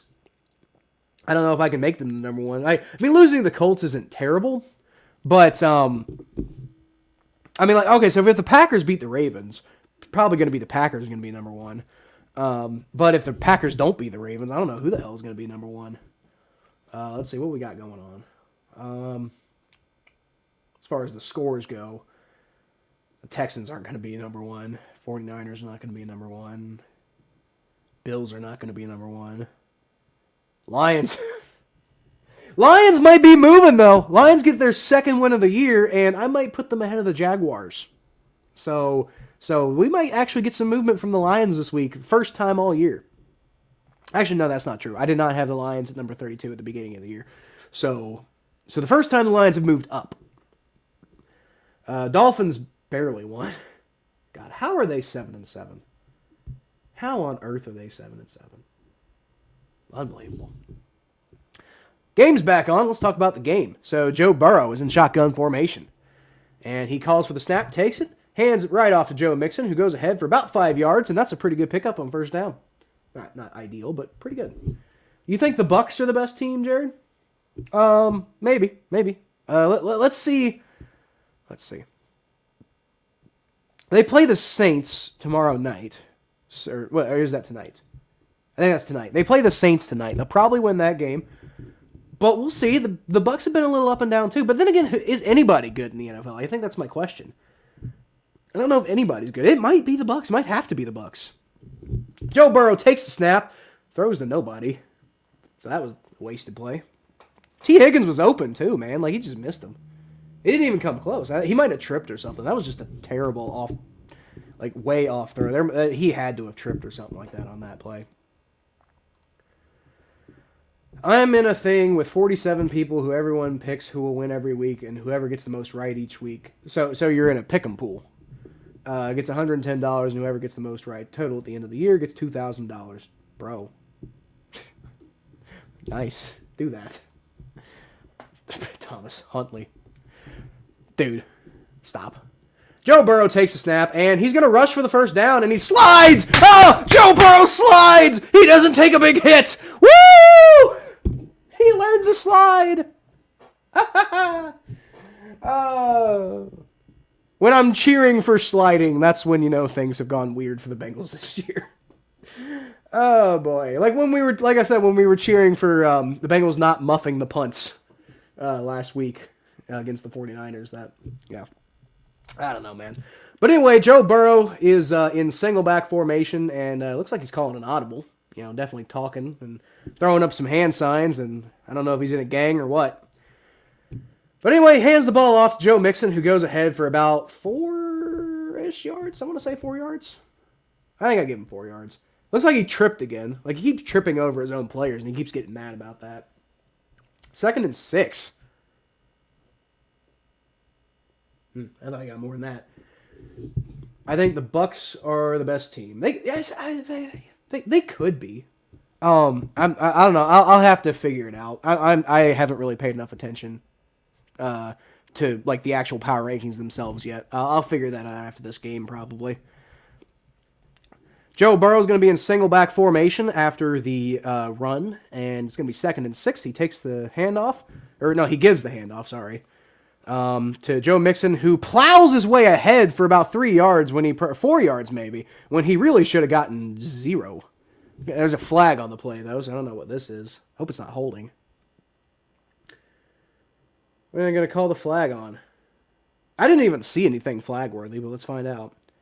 Holding on the defense. Holding on the defense on a running play? What? You don't see that too often. I mean, I know it's a thing. I'm not saying like I didn't know that was a penalty. I know it's a penalty, but like that you very rarely see that. Like defensive holding on a running play. Whatever, I'll take it, man. I'll take it. Bengals get the first down through potentially dubious circumstances, but they get the first down either way. All right, so they are technically driving now. Joe Burrow fakes the handoff, and he steps back up into the pocket, and, he runs. He got nobody to throw to, but he runs for about 5 yards, and I think they're going to get called for a face mask. So going to get extra yards on top of that 5-yard run. So that's good. Jared, I'm in 4th place right now. I'm like 4 games out of 4th place. How many people do you... Well, you already said you have 47 people in your thing. So that's awesome, Jared. That's awesome. Go, Jared. There we go. There we go. Get you some, Jared. Go get that $2,000. That's awesome that you're that close, man. I'm feeling a Jamar Chase tutty. I'm feeling that too, man. You know what? You're a Steelers fan, but if you bet on the Bengals, then let's go get Jared some money. Let's go get Jared some money, everybody. I don't care if you're rooting for the wrong football team. Let's go get Jared some money. Joe Burrow is in shotgun, single back formation. Hands the ball off to Samaje Perine this time, who breaks the tackle. And he gets ahead for about 20 yards on that one. There we go. That's what you want to see. This is the best Bengals offensive drive of the game. Oh, man. Man. If we can get a touchdown here, like, go up 13-3, that'd be nice, man. All right, Bengals going to have the ball at the 13, as I said, yard line. And Joe Burrow is going to audible. I thought they were taking a timeout, but no, he's audibling. Good. Okay, so Joe Burrow's audibling around, still in single back formation. Hands the ball off to Joe Mixon, who doesn't have much, but he does get about 2 yards on the play, so that's better than nothing. Better than nothing. Better than nothing. I will take that because it's positive, it's in the right direction. At the very least, we're probably going to get a field goal here. I want a touchdown, but I'll at least take points. Just hold on to the ball, guys. That's all I want. After all the turnovers y'all have had lately, just hold on to the ball. Joe Burrow takes the snap, and he's about to... looks like he's about to get... Oh, no! He gets the ball off. He throws it to nobody, but, man, Joe Burrow's pocket... Not pocket presence. What do you even call that? Awareness, I guess? His awareness of the pass rush has just been off the charts today. He's been aware of every single person in front of him. Looks like he was looking to try to, make a pass, but couldn't find anybody, and just eventually throws it out of bounds. So it's going to be 3rd and 8, but you didn't take a sack. And you didn't have a bad play happen either. So, you know what? Whatever. Hey, we got a new person in. I'll get to you in a second. Carter Heimerl? Is that how you pronounce it? Heimerl? I think it's Heimerl. Carl Heimerl? It's kind of a cool last name, Heimerl. Joe Burrow takes the snap, and he does get it to Jamar Chase, but it's only going to be for 4 yards, so it's going to be 4th down and probably 4, and you're going to go for a field goal here. I don't know. Does Zach Taylor go for the aggressive route here after he played so conservative last week? I don't know if this is the right time to do it, though. That's the thing. Last week, I felt being aggressive was important because of the way the game's going, right? Because Joe Burrow was playing so well and you're in overtime, go for the win. But, okay, so yeah, I think Zach Taylor agrees with me. So he's, Evan McPherson's lining up for the 26-yard field goal attempt. And the kick is up, and it's right down the middle, and it's good. Bengals take the 9-3 lead, and they're still less than a touchdown ahead. But, hey, it was a good offensive drive for once, so, I'll take that. If the offense is starting to get going, that's what you want to see. That's what you want to see. All right, so let's get to Mr. Cardle Heimerl here. Better than nothing is the life of a Bengals and a Vikings fan. Are you a Vikings fan, Cardle? Cardle. I just called you Cardle. Carter. Better than nothing. Are you a Vikings fan, Carter? The Vikings are I think, might be my favorite NFC team just because of Mike Zimmer. And if you're a Vikings fan, you're probably not a big fan of Mike Zimmer.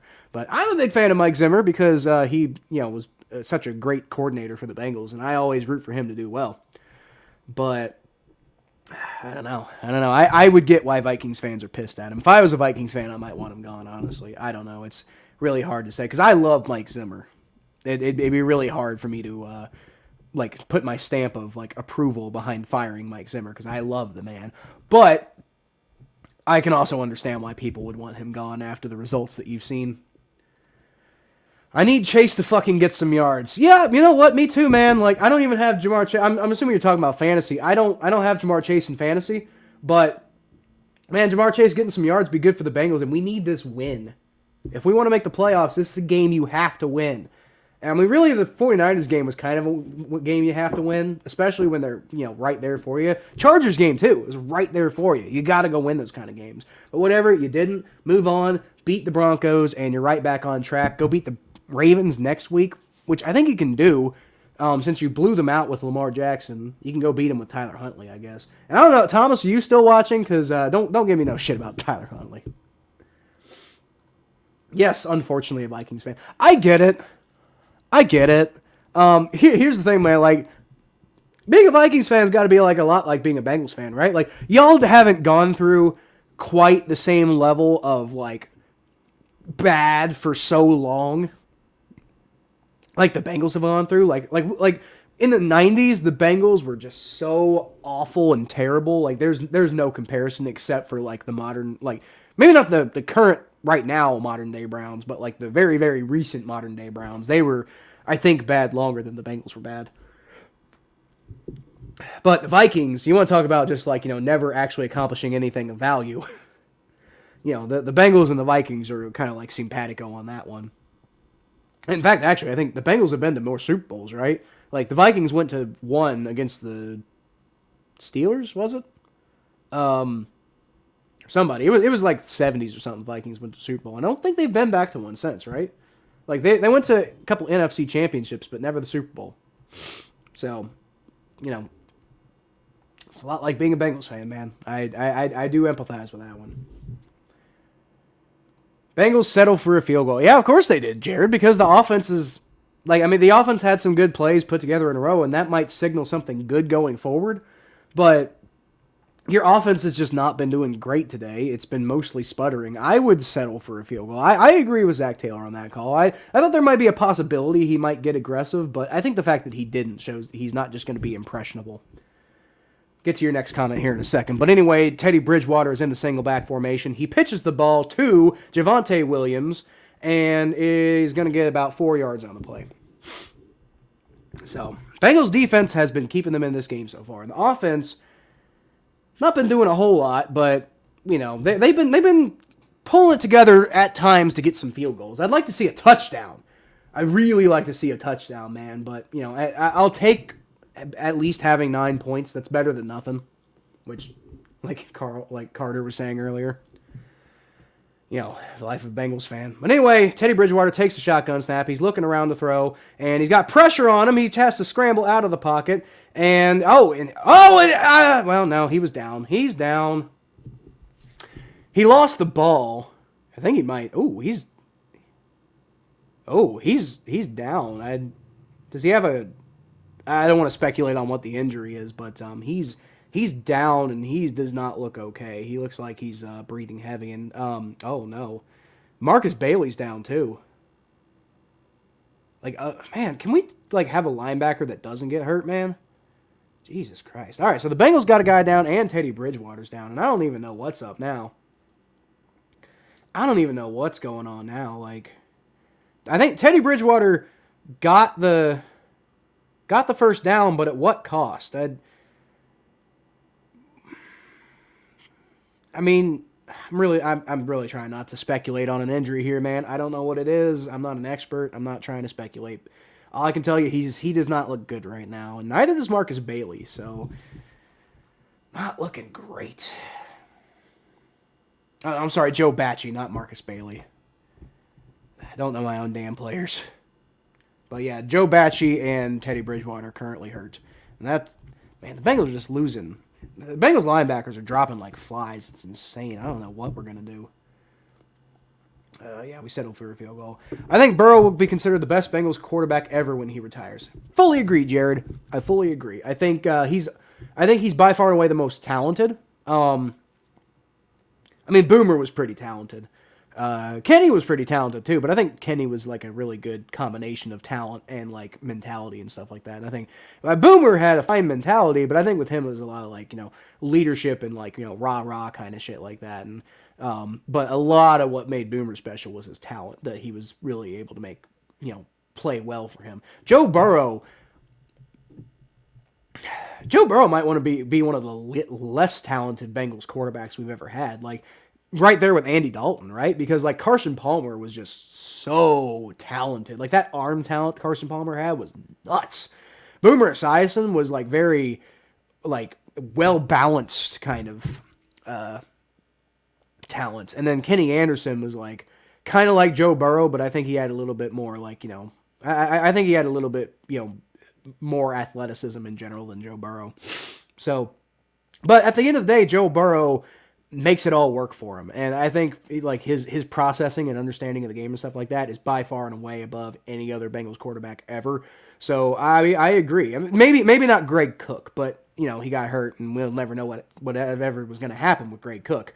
But I think Joe Burrow is got a good chance. He's got to clean up some stuff, some decision making. He's got to clean up a few things here and there, but he's definitely got the potential of being the best Bengals quarterback ever. And I think also he's got a potential of bringing this team a Super Bowl. Like for real. I'm not just saying that because I'm a fan. I really, really do think that could potentially happen. Back to the game, and they're still working on Teddy Bridgewater, man. That's not good. Man, a lot of people are. You got players kneeling down. Bengals players look shook up. Drew Lock's coming in. This is an ugly scene right here. This is what you don't like seeing from football, but unfortunately it is just part of the game. I think Teddy's going on the stretcher too. That sucks, man. Vikings been to 4 and lost all. Went to 4.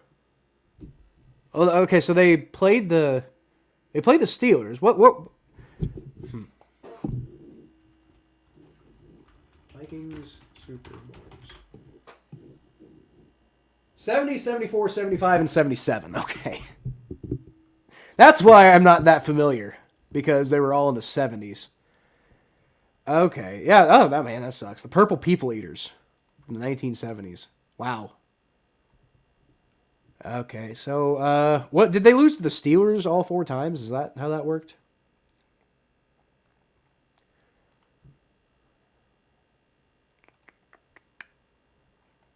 Let's see if we can find out here. I'm not trying to read entire articles here. Vikings history timeline. That's got to suck though. Going to 4 Super Bowls and losing all 4 of them. That's unfortunate. That's really unfortunate. Like, yeah, that's got to hurt. I mean, even now, like, I mean, how many Vikings fans, especially Vikings fans who might be on YouTube, were around for the 70s to even remember that. But I mean, that legacy lives with you. Like, I hate Joe Montana. I never saw the man play football, but I hate him because he beat the Bengals in the Super Bowl twice.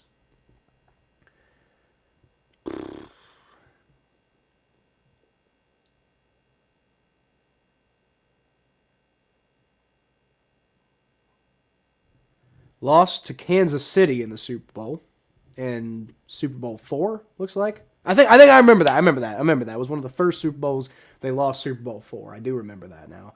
And then they second Super Bowl they lost to the Miami Dolphins. I think I sort of vaguely remember that. So that sucks.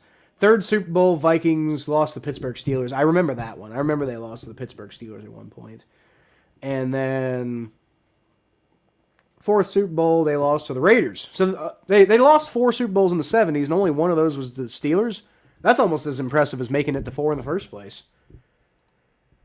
Jared, my grandpa was a Vikings fan. I love them. Yeah. Well, that's one thing everybody in this channel can, in this current live stream right now, that's one thing we can all agree on. Like we all kind of either love the Vikings or, have a soft spot for the Vikings. I do. And I want Mike Zimmer to do well. I do. But I like I said, I understand why Vikings fans might not want him to stick around.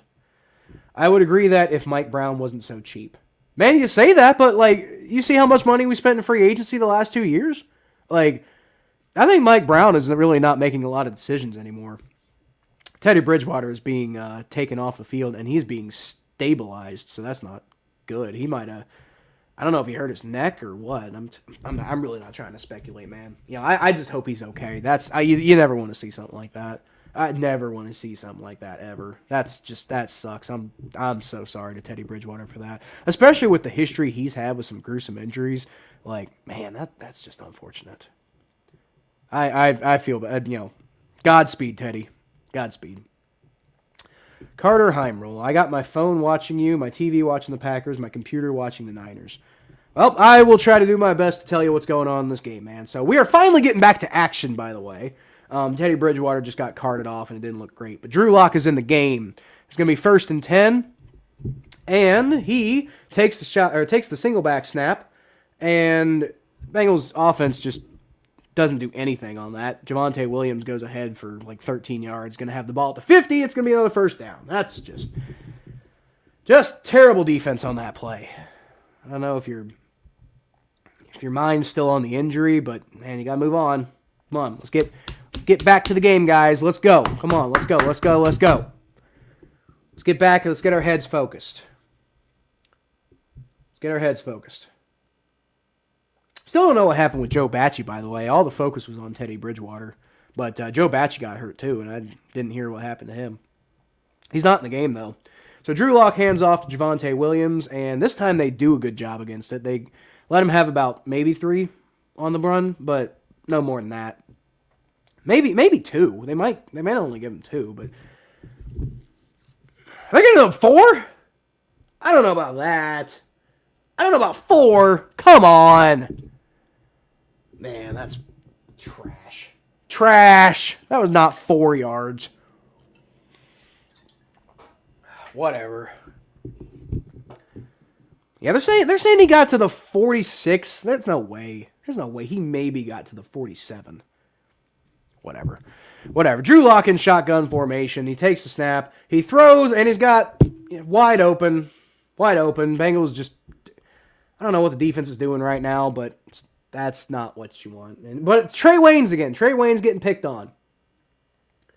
He had that one play that I thought was good, but obviously a lot of people did not think was good. And Packers are beating the Ravens now, so that's good. Packers are up 21-14, so Bengals can just close this damn game out. Then they'll be sitting pretty. But anyway, Drew Lock motions a man to his left, hands the ball off to Melvin Gordon, who fights ahead for like 6 yards. And what are we even doing, guys? Like, what we were doing so good. It's like just really swapping the quarterbacks out, change it all for you. They haven't even, Drew Lock's thrown 1 pass. What is the defense doing, man? Well, they're in field goal range at this point, so you pretty much gotta hold them to a field goal. You gotta hold them to a field goal, man. I don't expect Brandon McManus to be missing another field goal. I don't think it's going to happen. Drew Lock takes the snap, single back formation, and man, they swarmed him. They swarmed him in the backfield, and he just bounces away, and they get the first down. I don't understand. Man. The second they swap quarterbacks, suddenly you can't stop the run. I don't understand what's going on here, man. The defense was playing so great. Now they can't get anything done against the run. Terrible. Chuckles 2340. Hey, it's that defensive game we all knew was me and you. He does the preview games with me, guys. He's the one who plays all those characters, and we both said it was going to be a defensive slugfest. And so far it's been that way, but the defense is not slugging right now. Although, hey, there we go. That's a good, stopped him for 1 yard on that play. So that was a good running. Finally, the defense gets something done. There you go. Come on, guys. We got to hold him to a field goal here. Come on, let's go. Got to hold him to a field goal here because, honestly, if you don't, it's gonna be tough. The way the offense has been playing, They've done everything they can to get 9 points on the board, so the defense has got to at least hold them to a field goal here. Drew Lock's going to be in shotgun formation, And he whips one, and oh, it's caught for a touchdown. Trey Waynes, I hate you. Trey Waynes gets burned for a touchdown, man. Ah.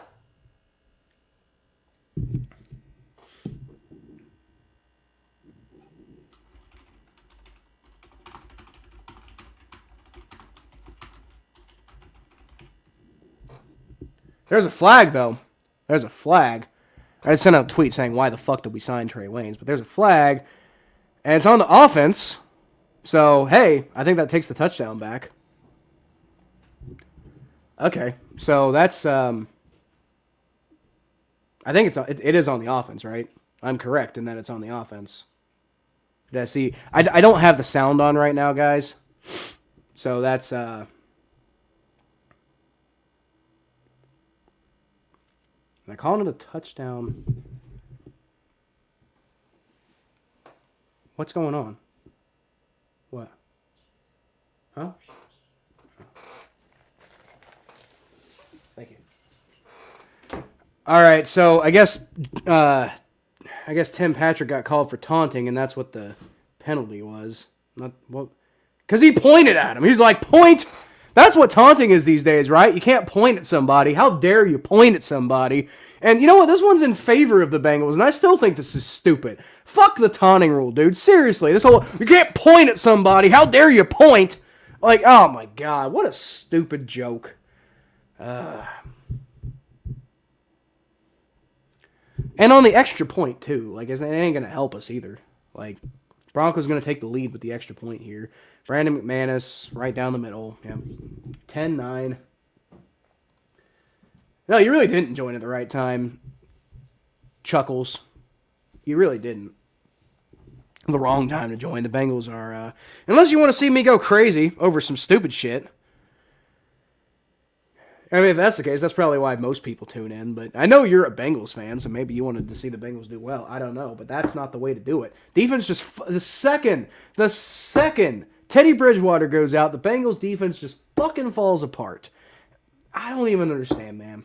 But hey, we got 5 people watching the stream now, so why don't you all go ahead and comment, let me know who you are, and I'll put you up on the screen, and come laugh at my pain, because Trey Waynes has just been the absolute worst free agent signing that we've ever had in the history of the entire franchise. Like, what even was the point of signing this idiot, man? Like, he's so bad.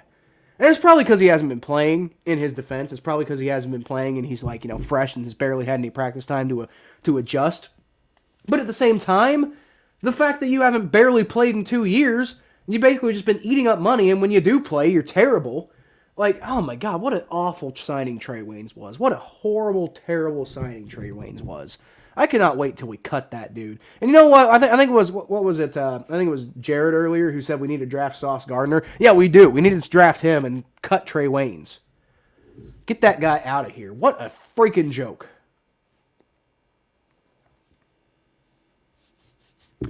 Odd catch there by Trent Taylor on the return. But hey, at least he caught it and didn't muff it, so whatever. That's an okay return. Nothing really to speak of.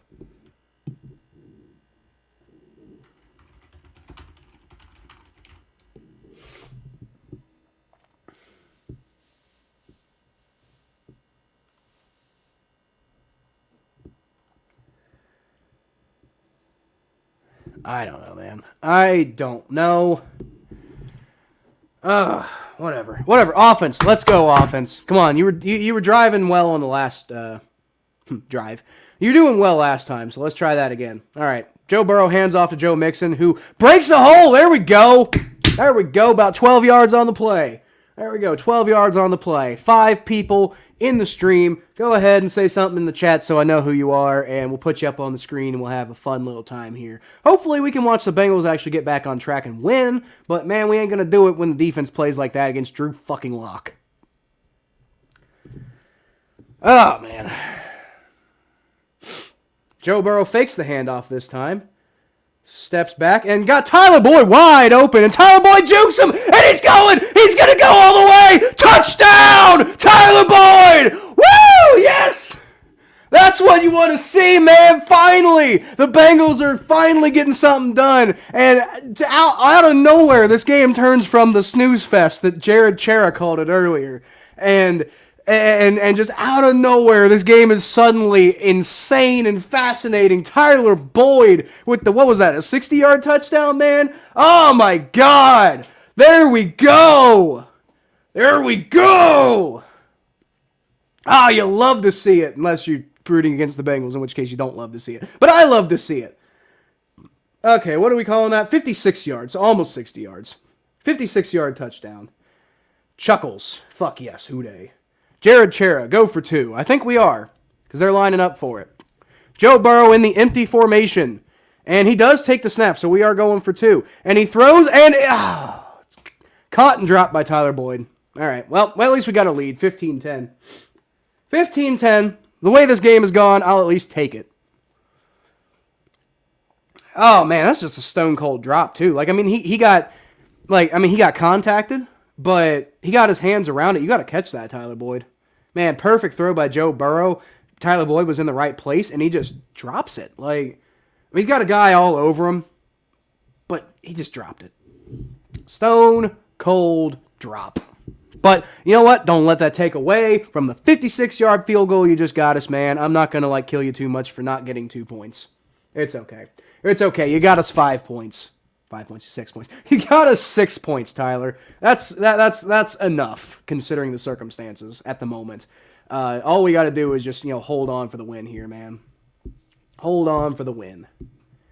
And I know it's the third quarter, but just Like, please, can we give me this, football gods? Give me this one, please, please.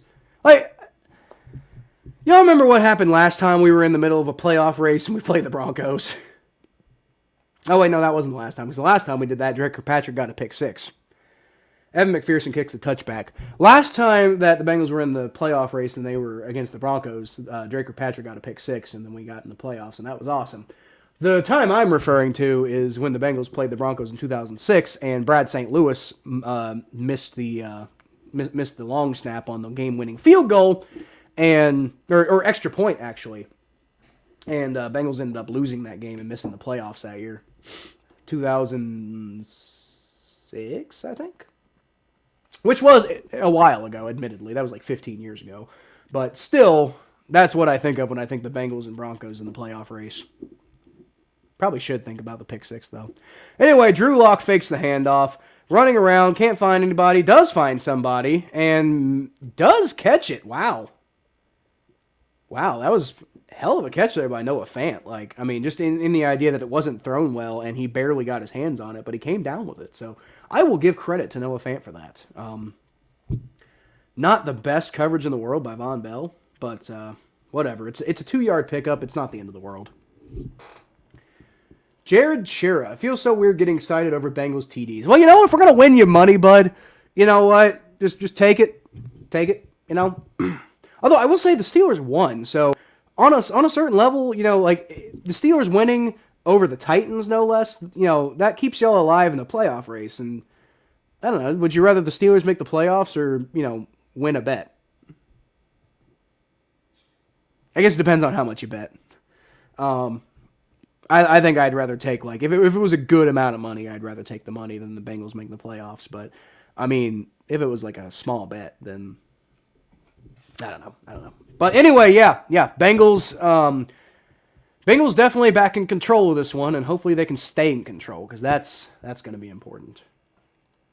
Aaron I called Drake Kirkpatrick's pick 6 right before it happened, Fuck you, Aaron. Chuckles, I'm sorry. Sorry, that's my buddy, guys. That's my buddy. I think he wants me to call him Chuckles on here. I keep accidentally calling him not Chuckles. But anyway, yeah, no, you didn't, Aaron. I called Drake Kirkpatrick's pick 6 right before it happened. I think you were there, right? Like, we were at Quaker Steak. I think, right? You were. I believe you were there. I know. Our other friends were there. I think you were there for that one too, but that was also during that like stretch of time where you were having trouble making it to a lot of like times when we were hanging out and stuff. So I can't quite remember if you were there or not. Jared, win a bet. I want the Steelers to do bad so we get Pickett. This is not going to happen now because he's completely fallen off the map, but I predicted that the Steelers were going to draft Keaton Slovis from USC. Now, he's probably not going to go into the draft, and he's transferring to a new school, so that's not going to happen. But I honestly thought that they were going to get Keaton Slovis. Chuckles. Yes, I was there. I called that pick six, and you said Peyton Manning was going to throw a touchdown on that play. Bro. You know what? That right there makes me think you're lying to me that you were there. You did not call that pick six. I called that pick six. It's one of the few things I have as a Bengals fan. Don't take that away from me.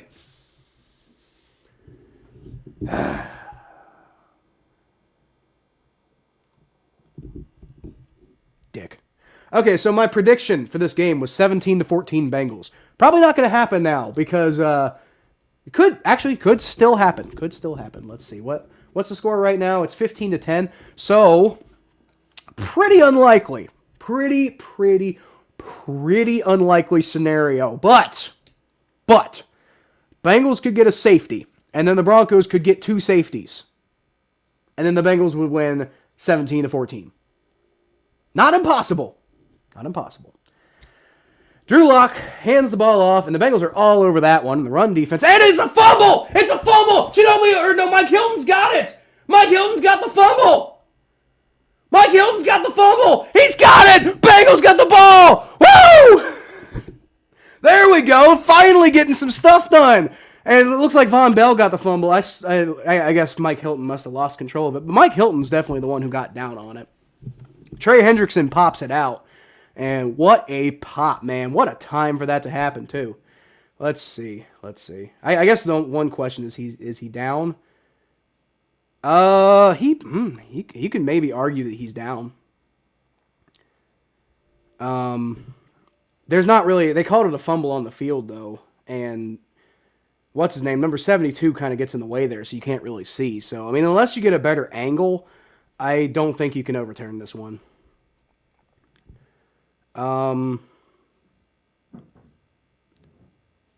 Yeah, you can't see it. You need inconclusive evidence to overturn that.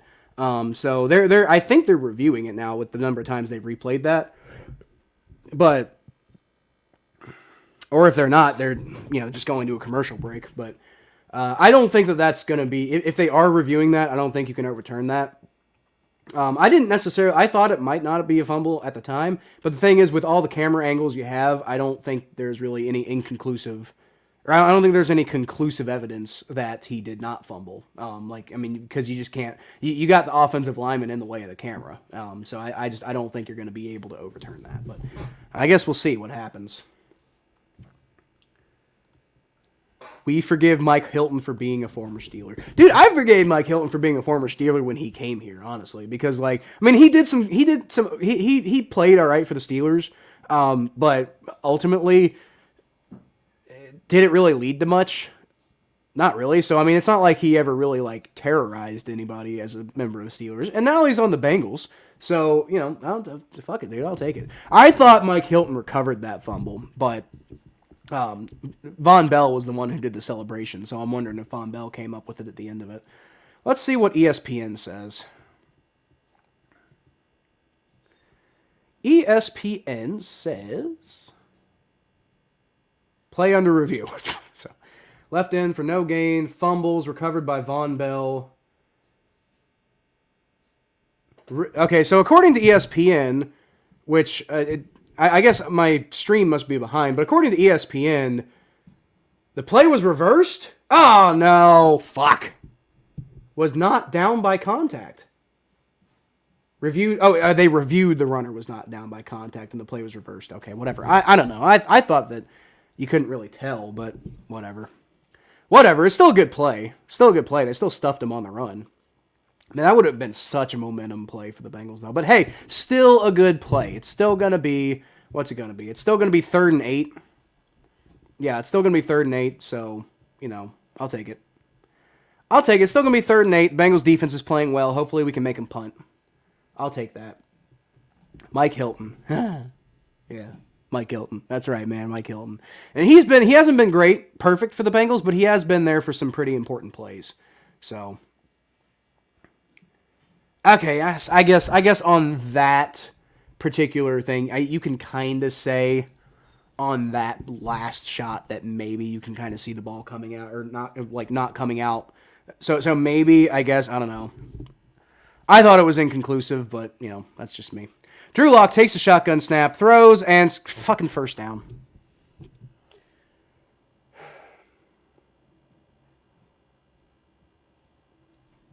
Wow, what a fucking...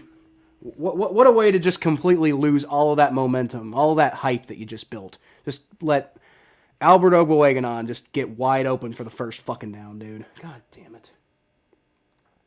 You should ask Santa for a nice TJ Watt jersey. You should shut the fuck up. Fuck TJ Watt, dude. Fuck both of the Watt brothers. Like, JJ Watt for the whole, Red Ryder BB gun bullshit, and then TJ Watt for just being on the Steelers. All right, great run defense. There we go. DJ Reader just stuffs the run on that play. Javonte Williams goes nowhere. Backwards for a yard, actually. So this run defense playing pretty well, but, man, if I was the Broncos, I'd start, throwing to tight ends. Just every play would be a throw to a tight end. And then again, you got Drew Lock in there, so maybe you're worried that he's going to turn the ball over. I don't know. But anyway, it's 2nd and 11. Broncos at the 50. Bengals are doing pretty well defensively, but they've missed a few key opportunities. I don't know if the fumble that got reversed is a missed opportunity, but missed the opportunity to hang on for that momentum. So Drew Lock throws to the middle of the field, and the Bengals actually cover it well this time.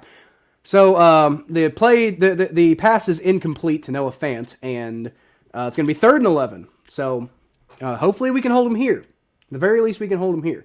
And at the end of the day, I'd like the fumble, but if we can just make him punt here, then that's huge because of the way this game's been going. And the offense has been starting to heat up a little bit lately, so maybe they can go get a touchdown. Never know. Drew Lock is going to be in shotgun formation. And he's barking orders, doing something. Not sure Drew Lock knows what he's doing, but anyway, he takes the shotgun snap, and he throws, and it does not connect. It is nobody around him, and there's a flag. I think they're calling it on the Broncos, though. T. Higgins is reacting poorly.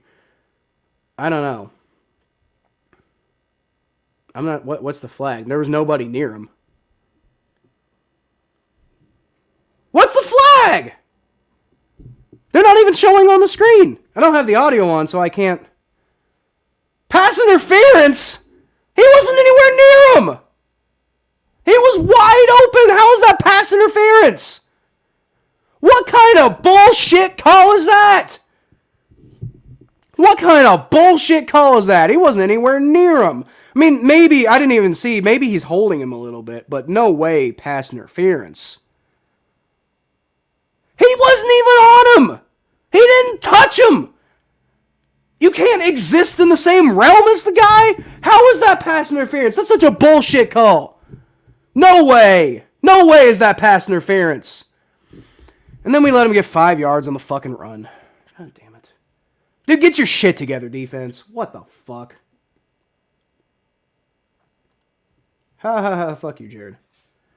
I missed it. Why is Bridgewater not playing at QB? Yeah, he got hurt. He got badly hurt, man. He got he had to be taken out on a stretcher, and he was being held down with straps and stuff like that. He's whatever is going on with him is not good. Not good at all. I hope for the best for him, but yeah, he's not okay. That was shit. I agree. Fucking bullshit, man. Chargers fan in here. What's up, Chargers fan? Keon Archer. What up, bro? They're going to call pass interference on that one? Oh, they're not going to call pass. So, okay, so here's my thing. I'm really not trying to push my luck here, but how does Trey Flowers not get called for pass interference when he's basically hugging the guy the whole way? But Eli Apple gets called for pass interference when he's 5 yards away from the dude!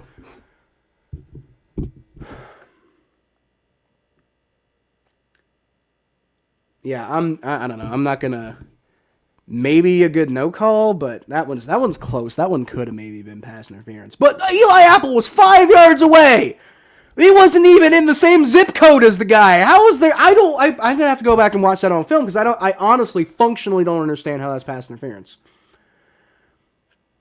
And Bengals just fucking let Javonte Williams get to the side, and there's no fucking coverage on the side, and Broncos are driving again, and fucking defense, dude. It's like they play great for 90% of the game, and then when it comes down to the clutch, they just fall apart. It's like we sit here and we praise this defense for how well they play all year, except for the fact that when it comes down to crunch time, that's when they start playing badly.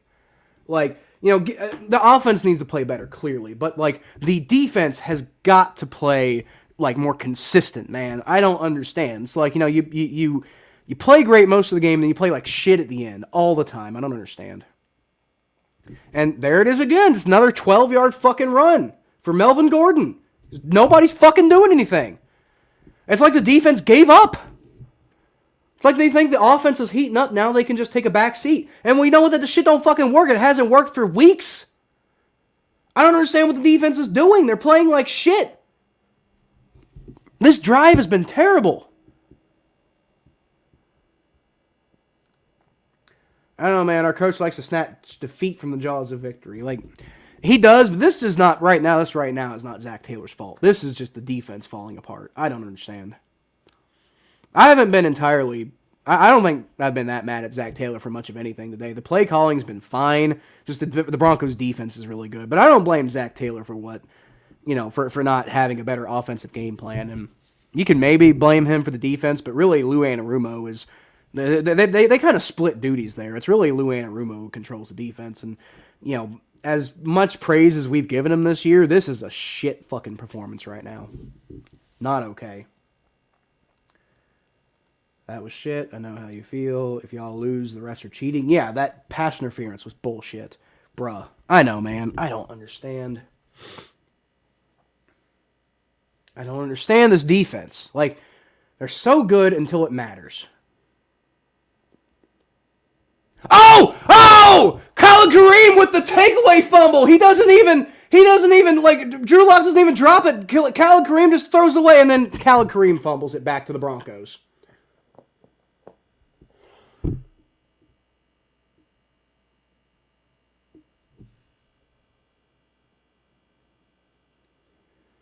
What the fuck just happened? What the fuck just happened, dude? Khalid Kareem just stole the ball away from Drew Lock. And then he just fucking fumbled it right back away. Fumbled it right back away. I mean, it's a massive loss, but it's the first down, and the defense has not been playing well, so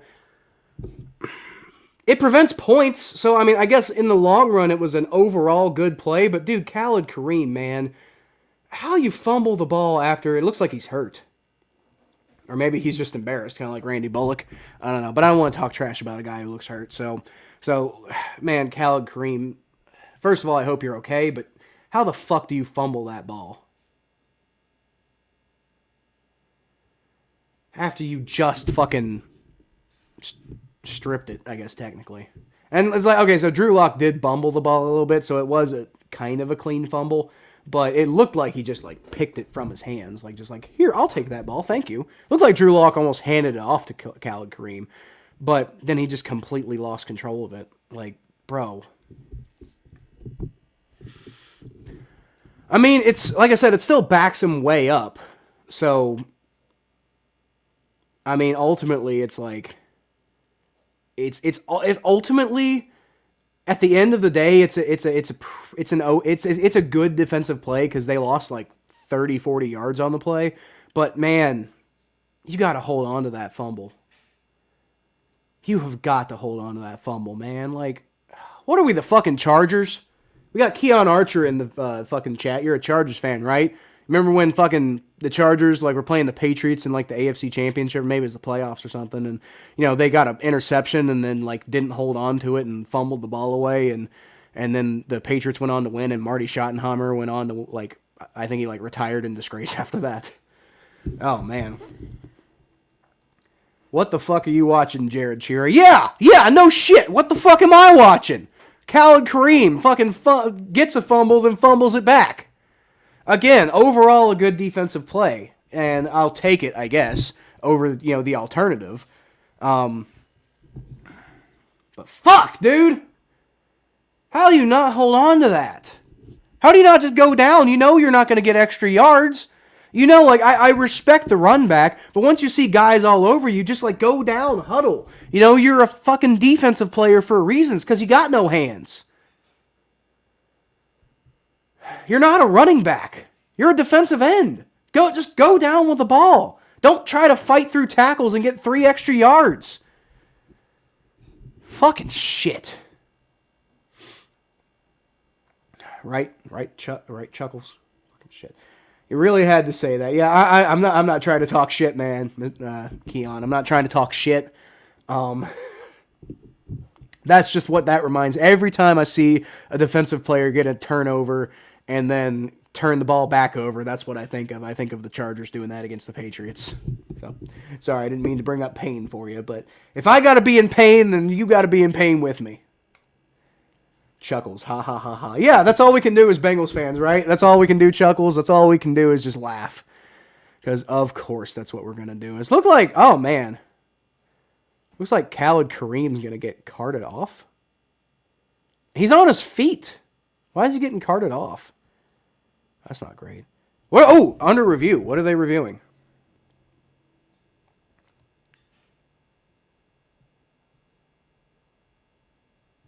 What?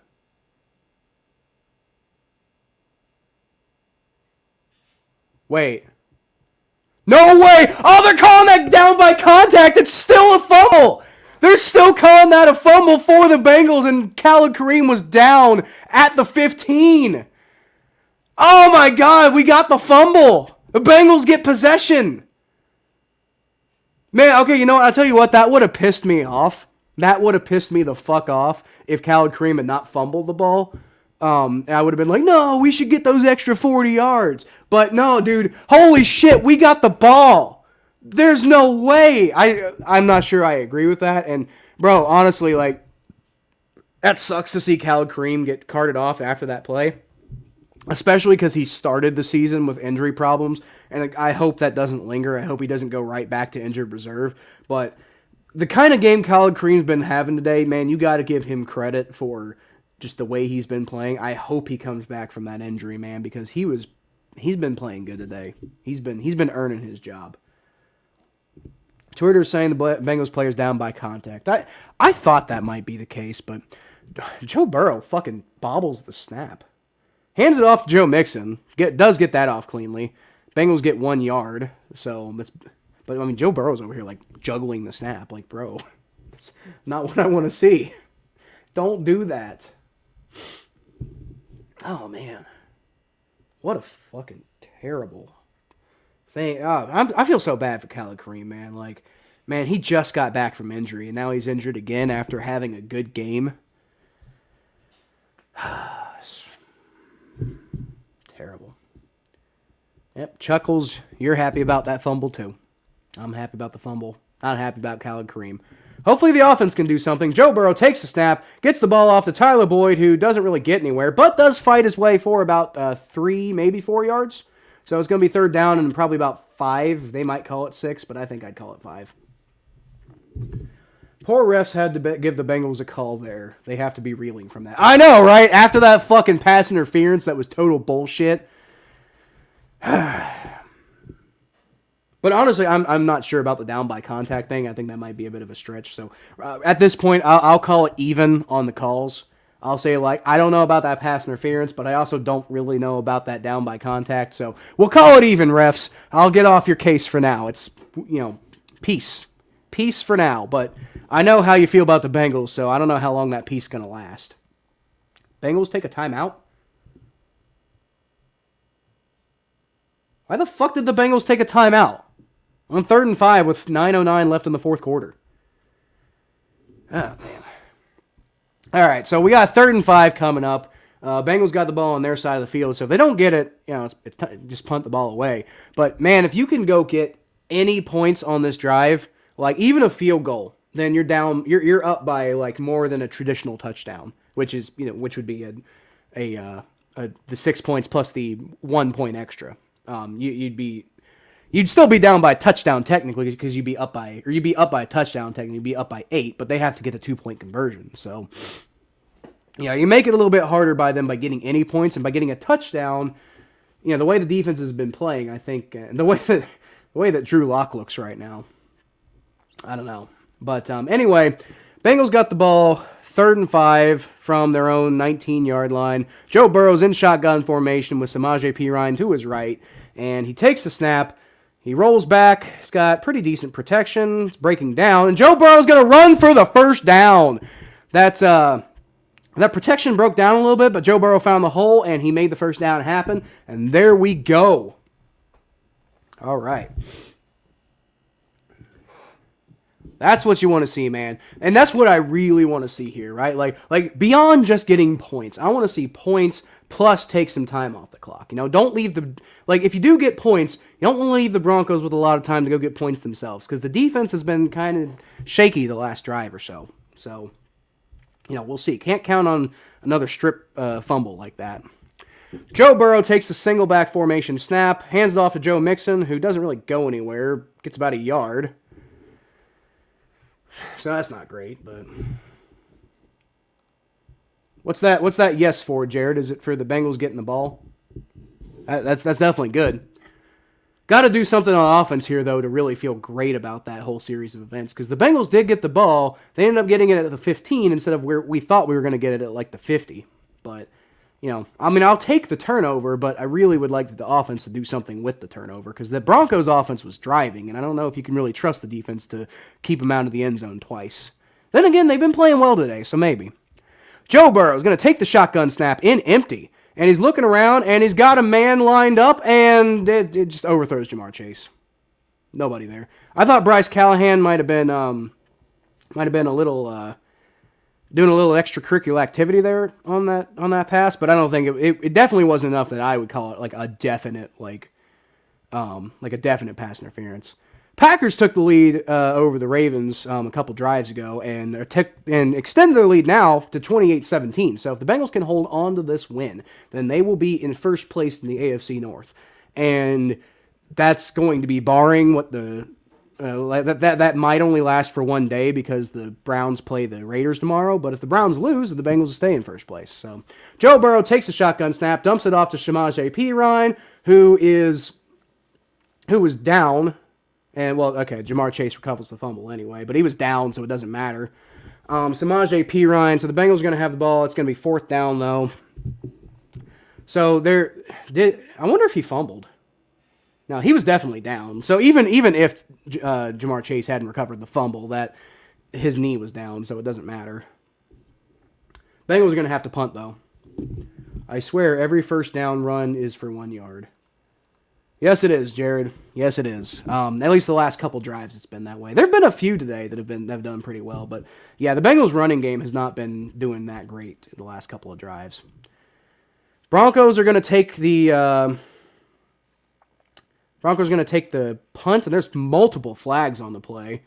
Gets the ball up to about the 22-yard line. There's a ton of flags, and Broncos look pissed, so I think this is going to be coming back too. So the Bengals are holding on to a 5-point lead right now, and if these penalties do go against the Broncos, it's going to give the Broncos a hell of a lot harder time to go with the Bengals defense playing pretty well. And hey, maybe Drew Lock turns the ball over again. Speak it into existence right now. Let's go. All right. But let's see what the flag is. I'm trying to figure out what the flag is. All right, so 2 fouls on the play. Holding on the receiving team. Penalties declined, so they're both going to be on them.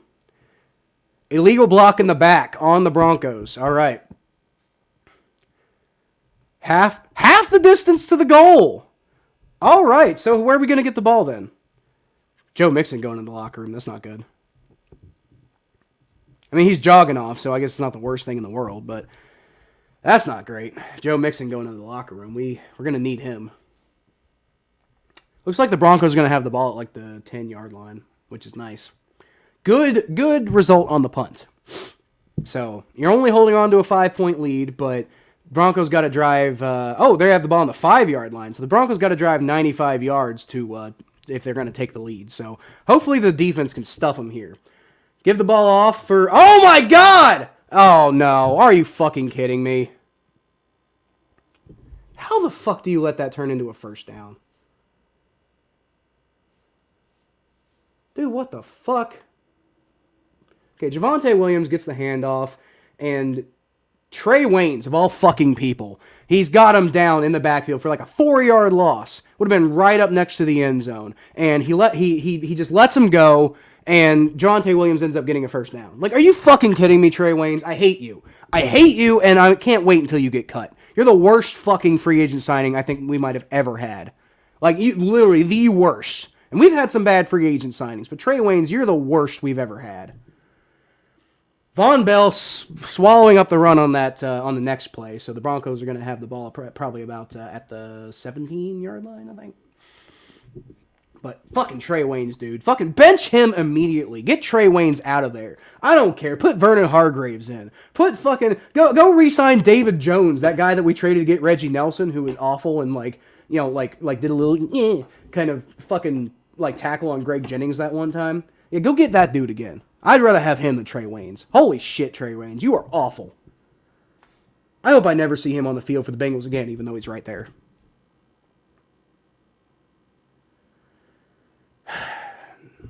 Once again, Bengals can't defend the middle of the field. Drew Lock throws the ball to Alfred Oboleganon up to the 40.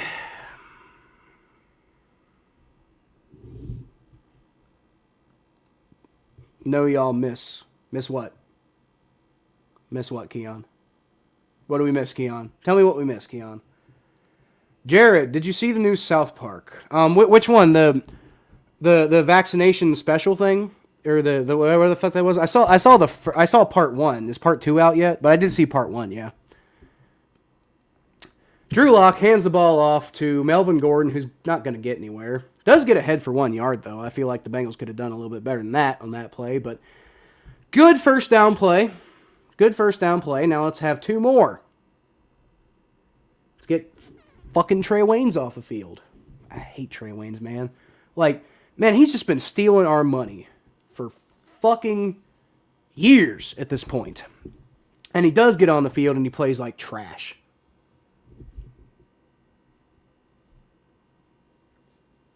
God, why did we pay that man any fucking money? Drew Lock's going to fake the handoff, sort of. I mean, it's a play action, but it wasn't much of a play action. And the ball's dropped. Good play there by Jesse Bates, but I'm wondering if they're going to call him for pass interference. Oh, they're calling holding on the offense. Okay. All right, holding on the Broncos, and really good pass coverage there by Jesse Bates. So that's one of the, I've seen him made a few plays like that this year. But I'd like to see it happen a whole lot more. Yeah, holding on the offense. 10-yard penalty, repeat, second down. Okay. I'd almost take the third down there, but I don't know. Are you allowed to decline holding? I don't know. It does back him up 10 yards, I guess. Yeah, Trey Waynes totally would have gotten a sack there. But it's so then it'd be like 3rd and 18. I don't know, man. I don't know, whatever. I think that holding call might have been the worst possible outcome of that play for us. Like the Broncos actually got to be, I think, maybe happy about that holding call because it prevented Drew Lock from being sacked and it prevented a bad play. So tipped by Trey Hendrickson on the pass, and then Jermaine Pratt just cannot fucking wrap Noah Fant up. So Trey Hendrickson gets his hand, tips the pass. Noah Fant comes down with the pass. So Drew Lock is playing terrible. But Noah Fant does come down with the pass and manages to completely evade Jermaine Pratt, who cannot fucking tackle worth a shit. And so the Broncos are going to be back, I think, to the original line of scrimmage. So I think it's going to be 3rd and 10, right? 3rd and 10 should be? 3rd and 12. Okay, so it's actually a little bit better than what I thought. So Broncos picked up 6 yards on the play. It's going to be 3rd and 12. The post-COVID, part 2 came out, huh? Oh, cool. No, I have not seen part 2 yet. I will look that up. Here, I'll put your chat on the thing a little bit longer. So, COVID part 2, yeah. Yeah, I look forward to seeing that because the first one was really good. Part 1 was really good. I want to see the second part for sure. I will definitely be looking that up. I have not seen that yet though. Drew Lock in shotgun formation. He's I think audibling a little bit, or maybe he's just pointing out protections and stuff like that. Jesse Bates is motioning around in the backfield and he's blitzing. And Sam Hubbard. Oh, Sam Hubbard got a little bit of pressure, but Mike Hilton does a fantastic job in coverage, and there is just nothing there for the Broncos. So, yeah. Drew Lock. Not doing so well. Drew Lock's just like here's the thing. This is why Teddy Bridgewater's been starting for the Broncos, because Teddy Bridgewater was at least being accurate. He was taking what the Bengals defense was giving him. Drew Lock is just inaccurate and not playing well. I can see now. I thought moving on from Drew Lock was a weird decision, but I can see now why the Broncos don't like Drew Lock. He's really inaccurate. So, yeah, Broncos are punting now. Bengals going to get another shot on offense. Trent Taylor catches the ball and down at about the 22-yard line. All right, y'all. It's getting to crunch time. Bengals got a 5-point lead. The way they're playing, looking like they're going to hold on to it. Be really nice if the offense could go get some points. But, yeah, everything's going good for the Bengals right now. They're winning. The Ravens are losing, and they're losing by about 9 points now in the fourth quarter.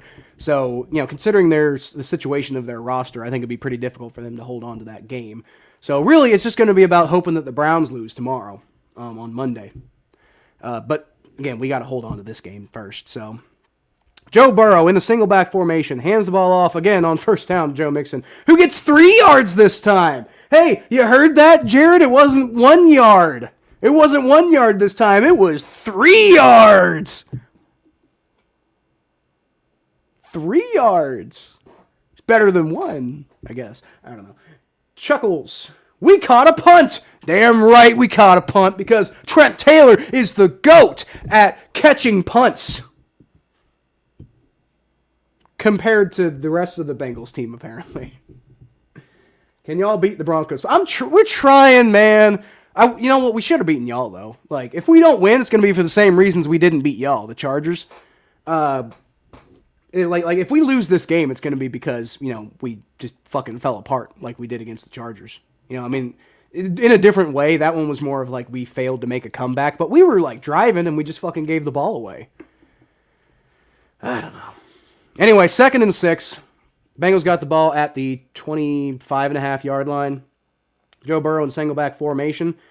Fakes the handoff to Joe Mixon. A lot of predictable play calling going on here, and he just... I'm not sure what that was. Joe Burrow just fucking slid and took a 3-yard loss. He didn't even try to get rid of the ball. What was going on there? You can't throw the ball away. You're way out of the pocket. Just throw the ball to the sideline. You're way out of the pocket. What are you doing? You got T. Higgins open, too. I don't know what on earth that was from Joe Burrow. That was one of the worst plays I've ever seen Joe Burrow make in his entire life just now. He was... I don't know. Why did you slide? T. Higgins was right there. He was open. Not wide open, but he was open. And you were way out of the pocket, so you could have thrown the ball away and not taken a 4-yard loss. What the fuck was that? Jesus, Joe. It's one of the first really stupid plays I've ever seen Joe Burrow make. But anyway, he's back in empty formation. He takes the shotgun snap. He's rolling around. He finds a man. He's got Tyler Boyd for the first down. And he makes up for that weird-ass slide play that made no fucking sense. But you know what? First down. All the sins are erased. Let's go. Let's go. Let's keep driving, boys. Joe Burrow makes up for his bad decision with a good decision. And a very accurate ball, too, by the way. That was an elite pass by Joe Burrow. Not the greatest pass I've ever seen of anybody of all time, but as far as oh,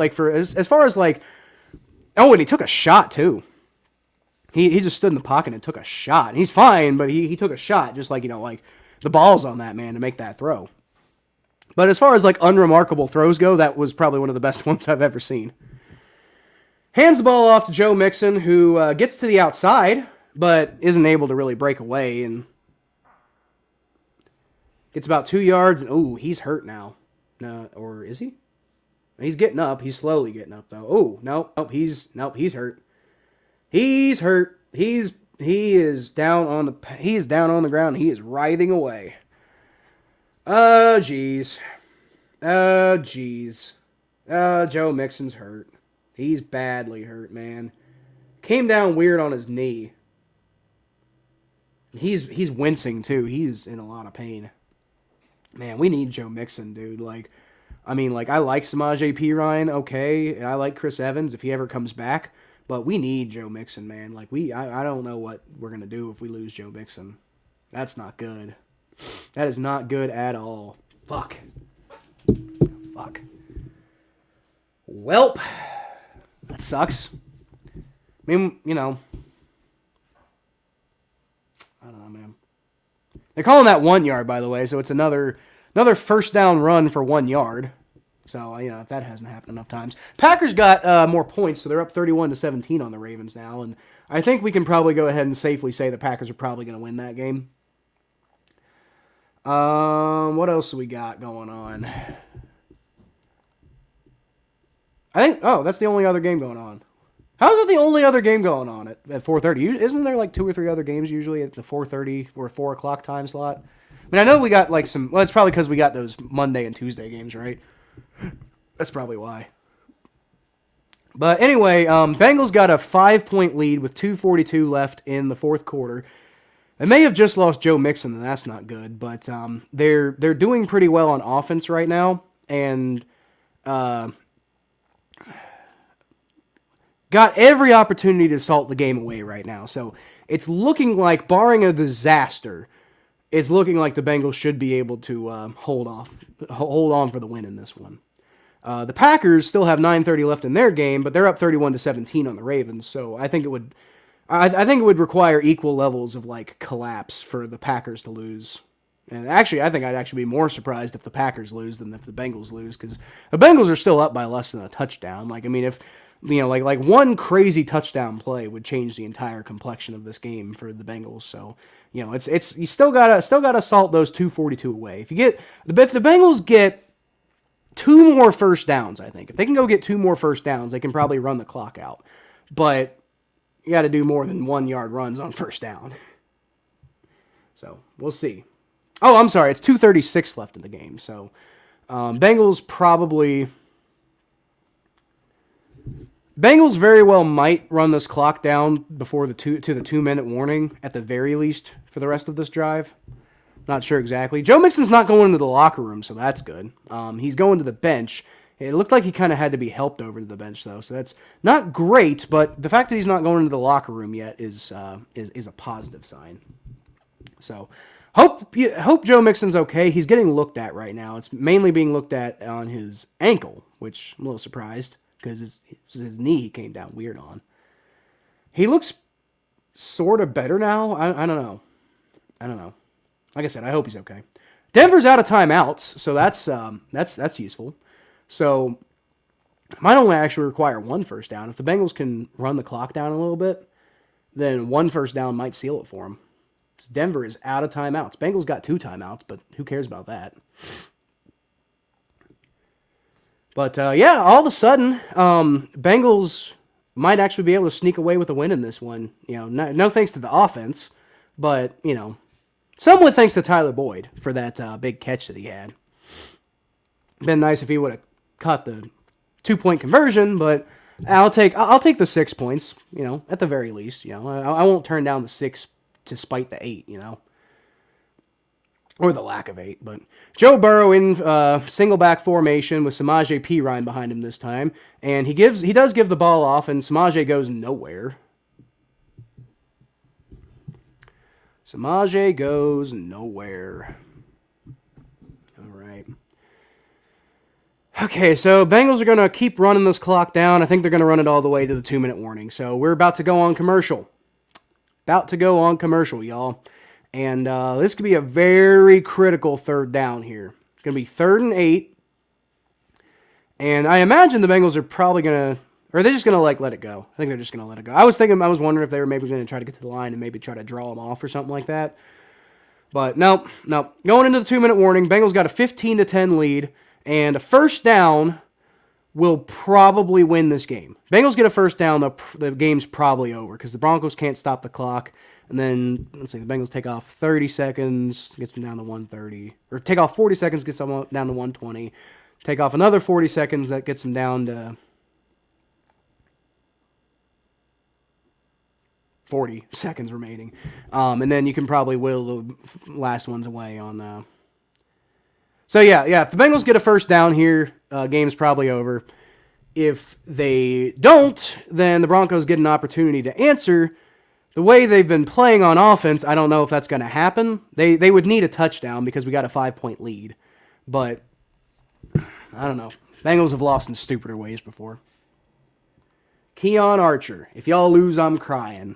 Yeah, me too, bud. I'm crying too. But be nothing new for me. Because it happened to us last year. Yeah, well, you know what, Keon? It kind of happened to us against you guys 2 weeks ago.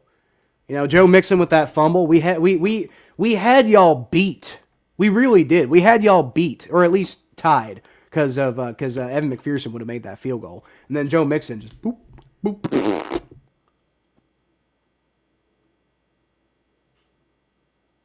And then, okay, in fairness, we may not have beaten you guys because we at the end of the day we still lost by a significant amount, but I still say if Joe Mixon doesn't fumble that ball, then the entire complexion of that game changes. And I think the way the Bengals had the momentum going in that game, I think they would have beaten the Chargers.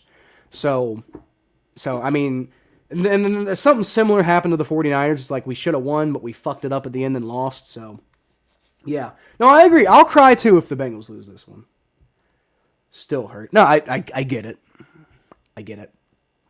I get it happened to y'all last year. And I'm not trying to like invalidate your pain, because trust me, as a Bengals fan, like, you know, nobody understands pain like me. But at the same time, y'all kind of fucked us a couple weeks ago. Now we fucked ourselves. It wasn't like, you know, Chargers played a good game, but we kind of screwed ourselves over by fumbling the ball away. But I don't know, coming from like hearing that from a Chargers fan, it's just like, you know, you guys will be so sad, but you know, we already made you guys happy 2 weeks ago, so I don't know.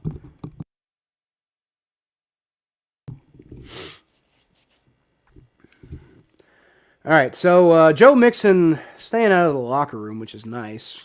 He's on the bench though. He's probably out for the game, I would imagine. He's probably done for the day. Especially after he went in the locker room earlier in this game, and now he's hurt again, and I think, yeah, you probably just rest him, even if he could possibly play. What is... fuck! False start. Bengals false started. God damn it.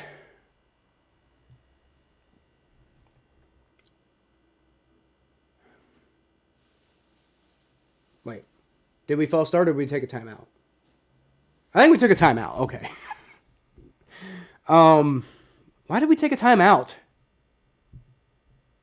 I mean, I guess you're not gonna need it, right? Like, well, I don't know. Like, okay, so if the Chargers get a quick touchdown, you might need that timeout to.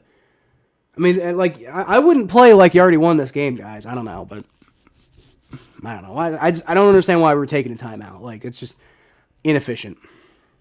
Broncos fans are trying to get loud, and I'm sure they're doing a fine job of that, but come on. All right, Joe Burrow's in single back formation. Samaje Perine in the backfield. Joe Burrow's tapping on his helmet trying to do something. And he takes the snap, hands the ball off to Samaje Perine, who's got the corner but doesn't do much with it. So, he keeps fighting, though.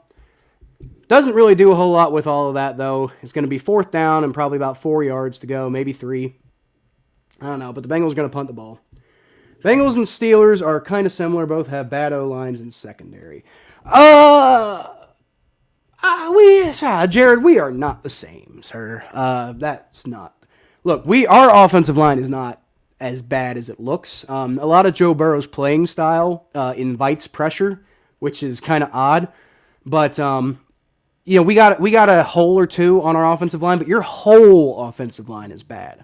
Like I don't know if there's a particularly good member of the Steelers' offensive line. Like, the Bengals have mostly good offensive linemen in, like, you know, a right guard position that just won't seem to figure itself out. Bengals punt the ball away. Broncos are going to have the ball with 1 minute and 4 seconds left and no timeouts, importantly, and they need a touchdown against the Bengals defense that's been playing pretty well, and most likely will be trying to prevent the big play and letting the Broncos get like plays in the middle of the field to keep the clock running. So you're probably going to be seeing a lot of too high, maybe not. I thought it was going to be too high. Right now it looks like Jesse Bates is in single high. It's not the way I would do it. No, okay, I lied. It is. It is. All right, good pressure, and Drew Lock just misfires completely. Flag, is that going to be holding? I think it's going to be holding on the Broncos, so that's going to back them up a little bit. I think it's going to be holding on the Broncos. Yep. Trey Hendrickson had him. This is the second holding penalty that Trey Hendrickson has caused today. Like Garrett Bowles just cannot keep hold of Trey Hendrickson today. Except, well, I guess he can, but the only way of doing that is by holding, which is not allowed. So, can't do that, Garrett Bowles. Green is an okay center, and Kevin Dotson is good when healthy. I've seen a lot of like up and down play from Kevin Dotson though. That's what I'm saying. Like, you know, he may not be bad, but he's really inconsistent. Maybe not not like Jonah Williams, who's almost always good. And oh man, Mike Hilton almost intercepts Drew Lock on that. That would have ended the game right there. He doesn't, and so it's going to be second and 20, third and 20, second and 20. I think it's going to be second and 20. Man, right through your fingers, Mike Hilton. That's the second week in a row where the Bengals could have won the game with an interception and just didn't do it. Whatever. Second and 20. Holding it. Oh, it's sacked! Sacked by Larry Ogunjobi. Takes him down. And he was being held the whole way, too, and he still gets it done. And they're not going to call it. Looks like they're not going to call the holding penalty. But I think he was being held. Either way, he gets sacked, though. So Larry Ogunjobi with the sack. And the Broncos are going to have the ball now at the 5-yard line. Or the 6-yard line, actually. Y'all can't catch last week like against the 49ers. Yeah, the defense can't, for sure. And it's annoying. Flag, I think it's going to be holding on the Broncos again. I think it's going to be holding on the Broncos, and honestly, if possible, I don't know if it's possible to decline. Oh no, it's going to be off neutral zone infraction. I think on the defense, Bengals going to get neutral zone infraction.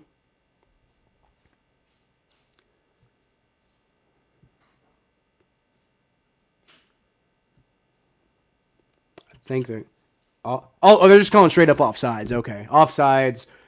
That sucks, but whatever. Repeat third down, and it's still going to be a long 3. So Trey Hendrickson gives them back 5 yards after taking 10 on the penalty. So whatever.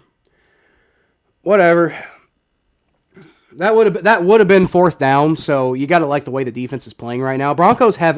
Importantly, the Broncos are going to be playing from like the 10-yard line and only have 18 seconds left with no timeouts. 3rd and 24. So you want to talk about a heartbreaking way to lose a game if somehow this turned into a loss. But otherwise, I feel pretty good about the defense's chance there. They're playing massive prevent defense here, too. Oh, and almost got a safety. And, okay. Still pretty much game, though. No, it's not, because they're going to have fourth down. Eli Apple almost picked it off. Eli Apple almost. That's 2 in a row. 2 in a row, right? Keon Archer, bruh, catch the ball. Man, Eli Apple this time with almost the interception and can't come down with it. And the Broncos are going to have another chance to convert a 24-yard play at the very least. Although honestly, they're probably going to need the whole field because they got 9 seconds left. And if they do get 24 yards, I don't think they clock it in time. So this is going to be I think the Bengals might even let them get the first down here. Like, who cares? Just make sure, rush 4, and Drew Lock throws the ball away on 4th down, and the Bengals win. on the most anticlimactic fourth down I've ever seen before. Okay, so let me explain real quick what happened, because I feel like my reaction, if you're not watching the game, my reaction may not have explained exactly what happened here. So motherfucking Drew Lock comes out here, drops back, he's like looking for the big Hail Mary pass to win his team the game on a play that he knows is the end of the game if he doesn't make it, and he just throws it into the fucking stands. On 4th and 24. So the Bengals get the ball back. Got 4 seconds left. They're going to have the ball at like the 5-yard line, but they're probably just going to kneel on it. So the Bengals are going to come away with the win, and they are for at least one day. Bengals are going to for at least one day be back in control of the AFC North. But this is also dependent on what the Browns do next week, because the Browns have kind of caught up with the rest of the division. Now, importantly, Browns are still missing. Browns are going to be getting some of their COVID guys back, but they're still going to be missing Case Keenum and Baker Mayfield. So they're still going to be starting Nick Mullins at quarterback. So it seems like a pretty good opportunity for the Raiders, who are still in the hunt and could really have a huge win this week against the Browns. So I really feel like the Browns, the Raiders could really come to play next week. Tomorrow against the Browns. Especially when the Browns are going to be starting a practice squad quarterback. But, I mean, you never really know. But for at least today, the Cincinnati Bengals are back in control of the AFC North. And they're going to do it with an 8-6 record, which is really weird. But they're in control now. So, but like I said, if the Browns win tomorrow, the Browns take control. If they don't, then the Browns are actually going to be in 4th place. So the Browns either... Thomas, if you're watching, my co-host of the Battle of Ohio podcast, if you're still watching, the Browns could either be in 1st place or last place, depending on what happens tomorrow. So let's see.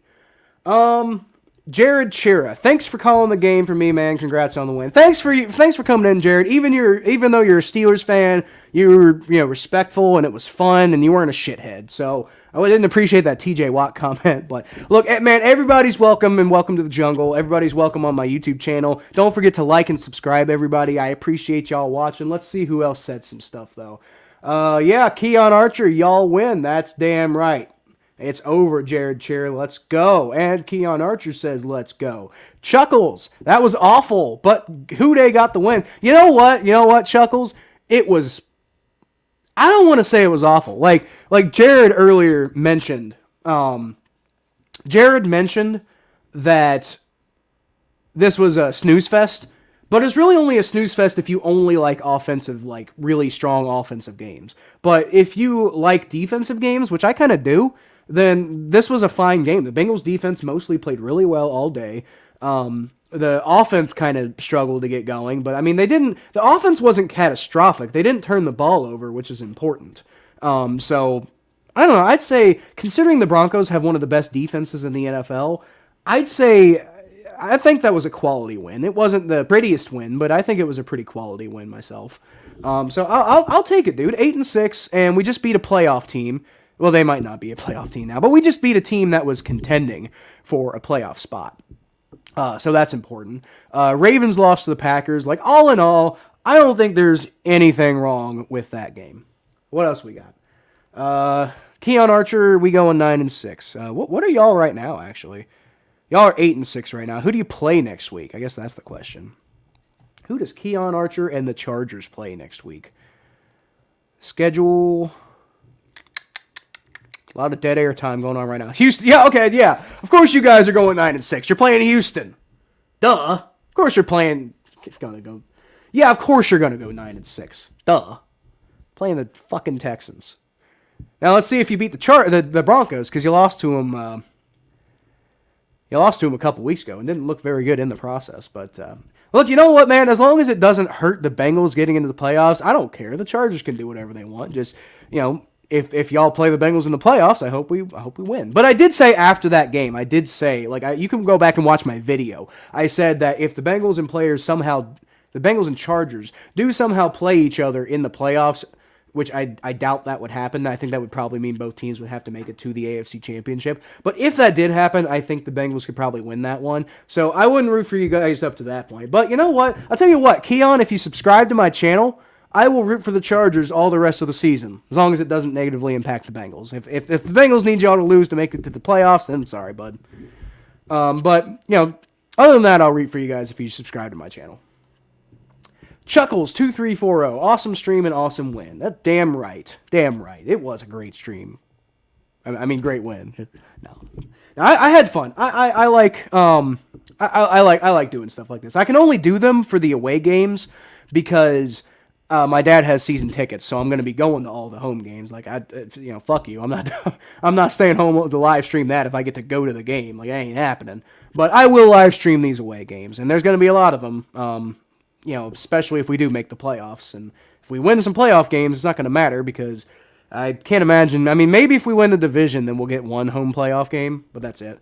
And even then, I don't know if I'll be going to that one because that would require me and my dad would still have to buy those tickets outright, and those are going to be expensive tickets. So I don't know. We'll see. I promise you that. All right, because you mentioned that. You did. You subscribed, Keon. There we go, Keon. Keon Archer, thank you for subscribing, bud. You're going to make gonna get in on the ground floor of a fledgling YouTube channel that's just starting out. I don't even know if fledgling is the right word for that, but we're just starting out, and I have no intentions of stopping anytime soon. I only got like 30 subscribers right now, but that's enough for me right now. I just enjoy putting out the content, and I hope y'all like it. And actually, if you guys have any comments about it, comment on the videos and let me know what you think. I'm always looking for, I'm obviously always enjoying the compliments, but also if anybody has any constructive criticism, let me know too, because I want to put out the best content I possibly can, because I really do enjoy doing it. But anyway, guys, I think that's going to be it for this particular game. Bengals win 15-10 in one of the most, a defensive slugfest. The one thing about that, they said we couldn't win a defensive game this year. Like, people have been saying that all year. People have been saying, oh, the Bengals can't win a defensive game. Well, we just won a defensive game. We just won a defensive game against one of the best defenses in the NFL. So, you know what? Look out for the Bengals, guys. We're going to the playoffs this year. We're going to go beat the Ravens next week. And as long as the Browns don't come out of nowhere, that probably means we're going to win the AFC North. So I would say Bengals are probably now the favorites to win the AFC North, unless even if the Browns beat the Raiders. If the Browns beat the Raiders, I still say the way they've been playing lately and the way they've been playing all season and some of the injuries they've had and stuff like that, I'd be kind of shocked if the Browns won out. But I wouldn't be totally surprised if the Bengals beat the Ravens and the Browns. And be a little surprised if we beat the Chiefs, but I don't know. But anyway, guys, thanks for listening. You can always catch more of what I do at KylePhelps92 on Twitter, Facebook.com/ThePhelps. Go check out my Bengals coverage at ATBNetwork.com/Cincinnati Bengals. Subscribe to this YouTube channel if you're enjoying it. Go check out the Battle of Ohio podcast if you want Bengals and Browns content in maybe a less comedic fashion, but me and Thomas Stargell, who's a Browns fan, we do that channel, and it's a lot of fun. So go subscribe to that and go check that out if you want some more extra content. And that's pretty much all I got. So we got the win. Who they think gonna beat them Bengals?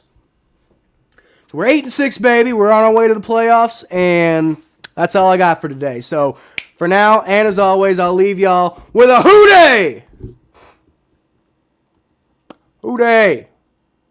Oh, shit.